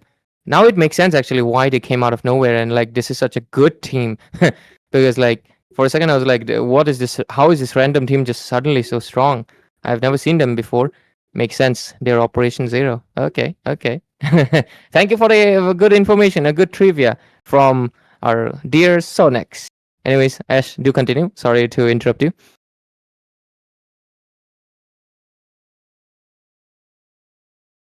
Ash, what's up, homie? Oh, looks like Ash is gonna be back soon. Welcome And back, Ash. I'm back, I'm back. I was just getting sure that is it Operation Zero for real. Okay, Operation Zero is here, guys. They have the operation to take it on a 2-0, maybe. So let's see if they can actually do the clean sweep here or not. But before that, we can see the bans coming in. It's a 1-1 Outlaws. Same pretty ban from SBI side. SDS International will be banning a Respect one. That will be a Jushin who just managed to give them a hard time in the previous set. The second ban coming in from them. Can it be another Respect, a Roger? Harith? Whatever it is. I don't know. I think I'm not Harrit sure. should be a respect ban. I think Harrit definitely should be. Lancelot. Yeah, Lancelot, of course. They cannot give Lancelot to this guy. Trust me, if SBI wins tonight, round 4, any opponent, ban Lancelot. This guy is just too good. Seems a lot. Seems a lot is out of the competition because his Lancelot was also banned, man. Round 2. Crazy. Man, these Lancelot peeps. Of course. I mean, they know that they have a good Lancelot player, so they cannot bait it out at this moment. Will they go for Hayabusa ban here, SBI? I feel so because there is a good player in SDS International who can pull up that Hayabusa at this moment. Even though last time they went for that Ishan Chin, but you know what? Ishan Chin is kind of getting a hidden nerf. I feel so. It's not working the He way has it was gotten nerfed. working. He has gotten Yeah. nerfed in the recent patch. Actually, I think his attack scalings and stuff is a little bit lower right now, and yeah, it is lower, lower damage, lower damage. It does affect him a little bit. Late game, yeah, especially late game. Lancelot also got nerfed, but some people are still very good. So he will need like either a new jungler comes in or a new marksman comes in that basically counters Lancelot. Of course, might be Obsidian. Until then, Lancelot will basically be still quite at the top of the game, especially for people who can use him, because Lancelot doesn't have the weaknesses that other assassins like Ling and Fanny have. He's not energy dependent. He's not exactly squishy because he can go for a little bit of a semi and still have enough damage to take you down. And also, his mobility is not limited by, of course, his energy. So he can rotate around the map. As long as there's minions, this guy will shing to your base, of course. and he has two immunities compared to one. Well, one immunity is like 5-second cooldown, so because of that, compared to Ling, who needs to use his ultimate to immune something, or Fanny, who does not have any immunity, Lancelot still remains on the top. Hayabusa also same story actually. Hayabusa is on the top because of course his ultimate is really low cooldown. He has massive dash, but yeah, Lancelot, I feel like right now absolutely the strongest if you can use him. I definitely think this is a guy that if you can use him, he's the best. But yeah, it is very micro dependent. So, anyways, with it, they're gonna be picking up the CC, and with CC, basically the tank heroes, you know, they're gonna be facing some issues. Wow, damn! Did they immediately fast pick or something? I'm not sure if I was seeing the future, but that day I had Kimi here, and I obviously asked him about the meta and stuff. He was very sick actually, but he still came in. What a nice dude, man! What a nice dude. Anyways, uh, oh yeah, CC. Did He you said say? CC is a walking demon hunter, Oh, like demon that's hunter true. sword, Yeah. because she deals HP based damage. I'm like, wow, that's a good way to term her, and why she's so important. Yeah. So this Hylos will face some issues, but the Box Angela and Engxia. Oh man, Baxangela, Bangela. What is it, man? What combo will you call it? Angela plus Baxia. Baxella. Bak Baxella. Baxilla. It's by Godzilla. Okay, Baxilla. doesn't matter. But do you feel that this high loss pick will actually change this game? Because last time they had a Grok in their lineup. Now they're going with a burst type mage, Lunox. Last time they were with okay, I forget the mage. Who was the mage? Kimmy was the mage for SDS. Yep. So again, they're prioritizing a burst type mage. I'm not sure if they can pull it off for themselves or not at this moment with this pick. But Irithel got banned. Obviously, it's a needed ban at this moment. But what you're gonna prioritize for the goal lane, that's the biggest question for SDS International at this moment. But now look at that. Lapu Lapu got out. CC against a Lapu Lapu will actually work, but that CC doesn't want any troublesome Yeah, hero onto the front of the banning out the Lapu here. They might go for I feel like they might go for the Uranus ban as well this time again. Because huh? the Uranus was actually doing a great job from SDS International. She was Yeah, absorbing a lot of damage. I mean, he was absorbing a lot of damage, and he was always there in the front line, and he was not easy to take down as well. definitely. I think they can ban him out if they want to, and of course the Harriet ban was gonna be coming in. I do think, well, to be fair, they cannot exactly give 1-1 to Lucam, so I do think this Lunox will create some heavy issues for SBI right now because Angela is extremely squishy. The biggest downside of Angela is the squishy. She's extremely squishy, and that will definitely be creating a different kind of a pace for, of course. I definitely think this is gonna go game 3, man. I just have that feeling. We're gonna be sitting here till 11:30, and someone is gonna be really mad, But anyways, with it, last ban coming in from SBI, they're really putting some thought into it because this Lunox can go either of the lane. It can go gold, it can go mid lane. So what do you ban out? Most likely in the XP lane.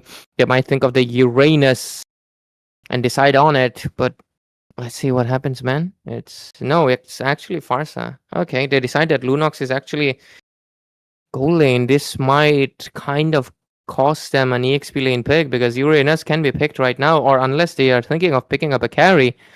Let's see what happens, Ash. Yeah, there is a chance that they can actually pull a Kadita here. Kadita is open.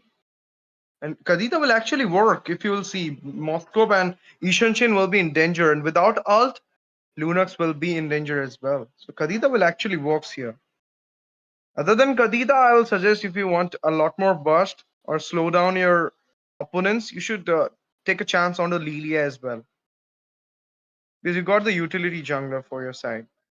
And you have a roamer that's a support, so it doesn't have a proper frontliner. You should go for something which can actually be in a safer position, just like Kadita's. Rock waves can make her immune. Lilia got the immune in her ult. It's like more like Lilia. Oh, okay. Mid lane Eldos. with the Bruno. Are you sure about it? Going for late game. SBI basically decided. They basically told SDS International, "What's up, man? We're going late game." but But if you look at it, but if you look into the funny fact is that SDS International is also late game because Moskov needs farm, Yushin needs farm, Lunox also kind of needs farm. So both of the teams are kind of aiming for the late game, honestly. But SDS International, I think they have a better chance at winning out that early game. Yeah, let's see what will happen. Let's see. Last pick from the side of Team SDS International. Esmeralda got picked up by them. It's a nice pick though. CC against an Esmeralda will actually be a winning lane, but still, Esmeralda have the chance to take on her. And I don't know how it goes for the Esma, but if they actually pull it through in the early phase with some little bit snowball for their side, they can actually go for this do or die set as their, you can say, a match point for the third if they win this. So let's see if this game is actually a match point game for the side of SBI from NIT or Arunachal Pradesh, and USTM SDS International will actually pull it off if they will win this game. So let's see what will happening here. SDS, Absolutely. can they make their tie, or we're gonna see a 2-0 clean sweep, another 2-0 clean sweep of this night, because we already saw one, the last one. The first one has actually 2-1. Or maybe the third game decider likes Ray casting. So whenever Ray is on the desk, we see a third game decider. They just like making me work more, man. I don't know, buddy. Like legit. Okay. You know that day. You know, usually when I cast grand finals, it's always 7 games or something. That day I didn't cast, so it was only 4 games. Maybe I should start cast. Maybe if we want clean sweeps and stuff, yeah. But I'm just joking, man. Anyways, with it, let's see what will happen as we head into the game, ladies and gentlemen. It's game 2 of this last match of tonight, and it's going to be interesting how, of course, this match will go on. With it, let's see. Already a little bit of pressure coming in from the hands of SDS International. Let's see. And you can see every lane is being won by SBI in the front. In the early phase, CC won the lane against Esma. Even that Lunox got a lot of damage from the mid laner Cecilian. And onto the top side, you can see the Moscow is also having a bad time against that Bruno. So it's more like SBI is having the early game into their side, which we're hoping that they will have the late game. Mountain Chocker just got wasted down there. It was just a mismanagement from him. He thought he will connecting it there. High loss and the core right now going for the gang. Vengeance popped up as well. 3 members are right now onto the bot side. They're going against the high loss. He will be the first blood for the side of SBI. They claimed it, guys. Sky comes late, so the prize for the team SDS International as well. Now it will be an easy turtle without the high loss being there, or maybe we're gonna see the contest. Ishanshin have the mobility. Yeah, I think with the first blood into the hands of SBI, especially obviously taking down Sai, let's see what will happen. Turtles up. Let's see what they can do for now. And right now, what is it? Okay, looks like they want to go for an engage. Do they? Oh, Krolo. Tucker already not used there though, but still. Oh, Bakshia goes in. Sanguine Claws connected as well. They're going on to the Asian Chin. Angela finds a kill on the Asian Chin. There you go. Hard cut on. SOD connected. Esmeralda finds a kill onto the CC as well. Sliver of HP. There you go. Esmeralda managed to escape back as well. Lunox finds a kill on the Bruno right now. Sanguine Claws, another one connected on the Moscow. Lunox got down. It's an instant redemption coming in. Sky at a sliver of HP will be taken down by the Bakshia. A lot of skirmish happen. 4-2 is the score. Trade being won by SBI. Arunachal Pradesh NIT, National Institute of Technology, is having the upper hand in the second game as well. They're going for the turtle at this moment. The turtle dance already started. Esmeralda was there for the vision, but she can't do anything else. Absolutely. And with it, SBI, despite having a very late game, oh, Krolo, you better watch out your positioning, man. Don't get stunned on the turret like that. But oh, Unique gets taken down. And right now the pressure is there in the mid lane. Cloud will also fall. Not looking good. They better watch out their positioning because they have two squishy mid laners, man. And right now I feel the buff is also going to be gone from the hands of Ezo 2.0. Of course, and they are going for another gang. Glorious Pathway popped up. Hardguard being on, but still doesn't matter. Baksha will be taken down easily. And the blue buff might be taken out. Well, no. Bruno with a wildcard entry. Managed to take down the Ishan Chin there. Managed to secure the blue buff for SO9. I mean, Ezo 2.0. Sorry, I thought it's Ezo 9. Ezo 2.0. That's a good one. Good save from the Bruno. Unexpected entry there. Now, the Christian coil on. The damage is real from the CC or the Esmeralda. In the meantime, you can see the Moscow is really having the hard time against that Bruno. And the rotation was quite good from the Bruno. Yeah, absolutely. Anyways, with it... Damn. It's looking very equal. I can't exactly say who's leading. Let's try to look at the macro side. Gold shields are still there, so not exactly something we can consider yet. Bot lane are completely untouched, so the line's in, I guess. But so is the other side. So technically, both of the XP laners haven't touched either of the turrets. On the other hand, I think... Hey, Ezo 2.0, what?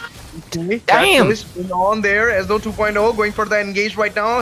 Hardguard being on at this moment. Glorious Pathway popped up. A lot of damage coming from the behind. There you go. True damage it is. Moscow joined the team fight as well. Killing spree on to the Bakshia. It's a burst coming out from that Lunox. But still, the fight being won by the side of SDS International. There's slowly they are coming back into the game. Turtle being on without SO 2.0. I don't feel like they're gonna have it. Yeah, absolutely. And with it, the aggression actually really paid off. And right now, looks like Cody wants a little bit of revenge and wanted to go in. But CC gets a little bit stuck there. Let's see what happens. Damage is there. Do they go in? Esmeralda also pops in as well, Ash. Okay, bad fish. Sanguine Claws connected there. Baksha found a kill on the high loss. And once again, the frontliner is done. So I feel like uncontested Turtle coming in by SBI. Even though they lost a fight, the jungler was down, but still, he managed to come back in the right moment and taking down the Turtle at this point. My goodness! The CC though there finds a kill onto the Ishan Chin. Right now, engage going in. Mega kill coming on for the Lunox. The damage, the burst is real from this mid laner. Sanguine Claws will be missed as well. Really, Kai is doing everything he can do. 5-1-1 KDA. This Lunox is actually the X factor of this game. And SDS International winning this game is because of this Lunox. In the early phase, she's having the upper hand. She's the one taking on this team. Yeah. This is very close up matchup, honestly. Like it was 5-5, then 6-6, now 7-7. What's next? 8-8, and then 9-9. Anyways, Lord's gonna be coming up in 1 minute and 20 seconds, and that basically means it's gonna come on. Yo, yeah, that's the Lord, right? Okay. Yeah. That, this is very fast paced. Last game, it was like 7:30 for the third turtle, man. And we are actually going faster this time around. I love when that happens because it basically means that you can get the first slot faster and get a little bit of more objective. But look at that top lane. Engage, flicker for the Esmeralda as well as there you go. A lot of damage to a bad position there. Moscow finds a kill out of the Bruno. He went with a flicker to find a kill there, but the position was too bad. He doesn't manage to cope up with and just got busted down by the Moscow there. Sanguine Claws missed. Bad impact missed. Basically need to follow through this moment for himself. I mean, he need to make sure that where he is hitting out those bad impacts will actually give him the stats as well. So obviously, and if this game is going late, Ray, let me tell you one thing: that SBI having a beautiful late game draft. You should not do that thing. Even if you are having a Moscow, they are having the Sicilian, the godfather of the late game. Absolutely. And with it. Okay, engage into the top lane. Look at that. Oh, Hardguard being on. Batfish coming on from the behind there. Sicilian dealing a lot of damage. Will be taking out the Esmeralda. Oh, Blink come up for the Moscow. There you go. Okay, it was actually not the Blink. It was actually the Flicker from the Moscow. Now, Esmeralda is not there. Lord being open. Only the opener is High Loss, who can open up a fight here. Or you can go for the engage. But other than that, nobody is there to take off the Lord dance with SBI. So I feel like SBI will actually go for the Lord at this moment. They can Yeah. just hold it up for the Hylos and the Ishanshin. They can actually take up the Lord, and looking after the positioning for the Ishanshin, I feel like he don't want to contest it as well. Find a tier onto the top, going for the second tier at this moment. Moscow with attack speed might take it out. Bakshia joined it as well, clearing out the waves from the top lane. SBI still having the advantage of macro as well as the objectives. Absolutely. Let's see what will happen as they have already gotten the Lord. The macro control is going to be really important, but Kai getting that slap to the face from that Bat Fang. Let's see what happens. Krolo coming in, popping in as well. CC goes in. CC going in with the curtain call. Two people got caught down. Oh my goodness, bad impact. Will be taking out the Ishanshin. Minions falling down as well. Tier 2 is only standing there. Esmeralda coming in for the ski rescue. Oh my goodness, Moscow found there as well, but a lot of damage coming in. It will be the Angela taking out Moscow there. He was sitting on to the Bruno, and Bruno's damage is hella lot at this point. SBI right now going on to the moment for the clean sweep, I feel so. They managed to take out the Holy Blessing. They managed to take out the tier 2 in the mid, enlarging the area for the jungle. As well as they will be taking out the tier 2 in the top as well. I don't feel like they will be defending out. Ishanshin and the Ko comes in. CC is right there onto the gateway. Will be stopping them out as well. Sanguine Claws, another one just got connected. Can we just see the stacks of Sicilian? How much it is? 10 minutes considering it should be 150 or 170. That's my guess. Let's see if they show it. But anyways, with it, the macro goes into the hands of SBI right now, and they have a 10 scoreboard. And with it, even the Sicilian, Bruno is actually hitting harder. Bruno is the one actually dishing out the most damage, and he didn't even have the Berserker's Fury until now, and he got it. That's crazy. Oh my god, they can actually pressure out the other lanes right now, and they might do it. Bruno fully online. Krolo putting in his work. Oh my god! Damage! Oh my goodness, Hylos finds its way to the backside with a revitalizing popped up there. Mountain Shocker got used. Bruno with the balls. And Sicilian with the Sanguine Claws. Balls, claws. Everything ends with a S. But you know what? Everything ends with an S. With S today is the SDS. They're having a trouble time today in this game. Yeah. Let me Something remark. else ends with S, and I really like that about Zushin. But anyways. And let me remind you one thing, Ray, or to SDS and SBI, that this is a BO3 elimination. If you're losing it out, you are knocking out from. I mean, you're knocked out from the tournament. Absolutely. Of course, this is an elimination. Lionson gets that hard guard on top of them, top of her. CC Angela. C Angela. NGC. And I'm just trying to make up words, man, at this point. But anyways, Cody does get the endless battle, should be getting a little bit of a power spike from here, but there's a lot coming in. 10 to 8 right now, 12 minutes coming in. Let's see what they can do. Do they go in for this engage, or do they just wait out, defend this? Okay, yeah, they will go for the way of defense, because look at that. But oh, SOD pops in. Do they come in? Nah, they're not coming in. Yeah, he'll be dead. They want to go micro. He cannot come in. Cannot come in. And you know, Yeah. Mountain Chocolate just got used as well. Ray, can I go for a joke here? Absolutely, go ahead, man. You know, CC plus Brody is equal to NCC.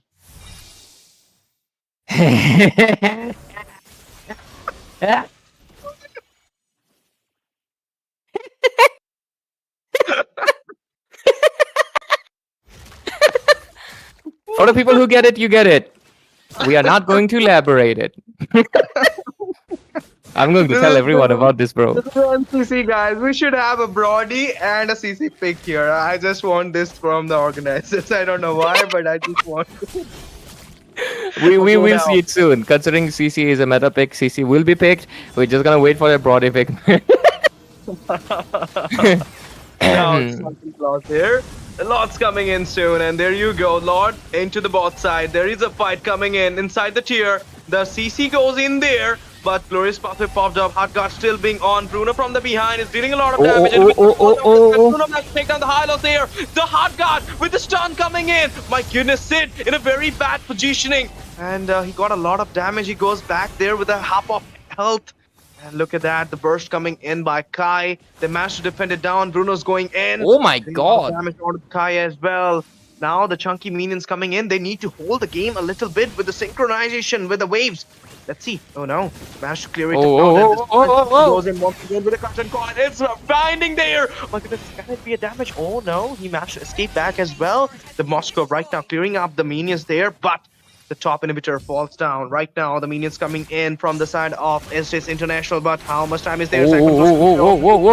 Walk there. Glorious Pathway popped up as well. There you go, another fight coming in. A lot of damage from the behind. Can it be Bruno? No, Baksha managed to take down the high loss there. 4-man right now will be Ooh, the beast, the beam. the hallway. But there you go, Sanguine Claws. Killing spree for the Sicilian. And here you are. Ishanshin going in, but the team is right now locking out the base. Ishanshin got down as well. Baksha got down. Doesn't matter.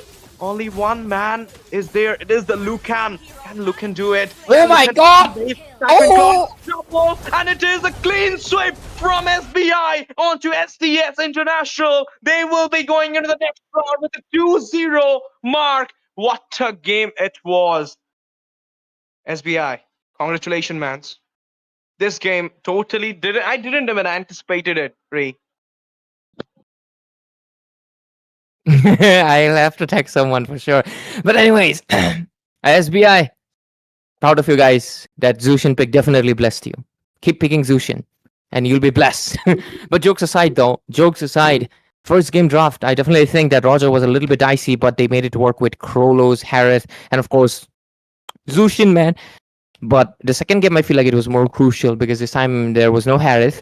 So they needed some marksman, some gold laner that could match up the damage, and they picked up a Bruno, a hero that is very risky, I would say, because sometimes Bruno and Sicilian, because sometimes you can't exactly get that late game power spike, and you can easily lose in the early game if you get snowballed. Not to mention they even had the Baxilla, the Baksha plus Angela combo, which is also risky because Angela is very squishy. She can be taken down easily. But Unique's position, except for one time he got taken down, was really great. And because of that, we were able to clearly see that, of course, the fact that he was not getting taken down much, it really impacted how much they were able to do. Not to mention that great macro control this game. I feel like SBI definitely put 100% this time around. Ezo 2.0 did not even get his Lancelot signature, but still delivered with this Baksha pick, with that extreme aggression that they were putting in. Yes, there was obviously a pick to counter out the Angela's shield, but the Baksha was the cherry on the top. And I feel like the Baksha was really thought out because they obviously wanted to go for the Angela, and they knew that Esmeralda could be pulling up, and they made it a really, really good pick. Not to mention, I would definitely say Cloud, only one death with his Sicilian. Amazing job coming in. SBI, I'm really looking forward to you guys in round 4. You're a team that has given really great performances, and so far I've only seen, of course, Ezo 2.0, but right now, Krollo also getting the spotlight. But with it, ladies and gentlemen, let's go with the last 3 wheels, right? Yeah. Let's go with the last 3 wheels, the last 3 finalists, and then we pick up the winner, and we get done for tonight, right? Let's go and spin the wheel 3 times for this clean sweep. First one, Ashizi, do the honors. Bunty my phone is there. Will he win this time? I'm not sure. Bunty. Let's spin the wheel a second time. Okay, it is Venom. Venom.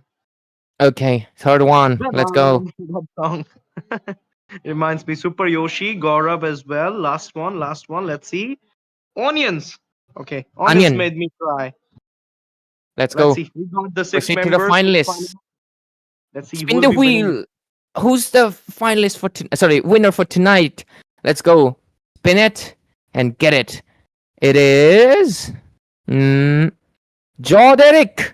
Congrats, you're the winner for tonight. Please make sure you're on the chat, please, and claim your reward. You don't want to go to waste, right? Or we'll send it to Kimmy. Kimmy also wants to win, man. He didn't win that day. But anyways, let's spin the wheel and of course see how many diamonds Joderick has won. 99 to 899 diamonds. What did he win? 99. What did he get? I feel like 99. 199 diamonds. So if you save this diamond, you can get obviously more. But if you want to use it, you can get a basic skin for most likely. Basic skin are actually really cheap. They're like 50 diamonds, right? When they first release, especially for Obsidian. But anyways, This was a great match coming in from SBI, dominating and getting a clean sweep against a really well-known team, SDS International, from, of course, representing USTM. And with it, they're going to be moving forward to the round 4. So wishing them the best. And I'm looking forward to what they can pull up, because their opponents are going to get even harder right now. And I hope they can stand the tide of this competition in National College Cup, brought to you by Battleknights India, production partner IGC, powered by Visa. And ladies and gentlemen, of course, make sure to stay tuned. Keep participating on the giveaways by sharing the stream. But that's for tomorrow at 7 p.m. We'll be right back. Make sure to tune in on Battleknights India. We'll be right back on, of course, tomorrow. Good night. Take care, and we'll see you.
I am more than a weapon.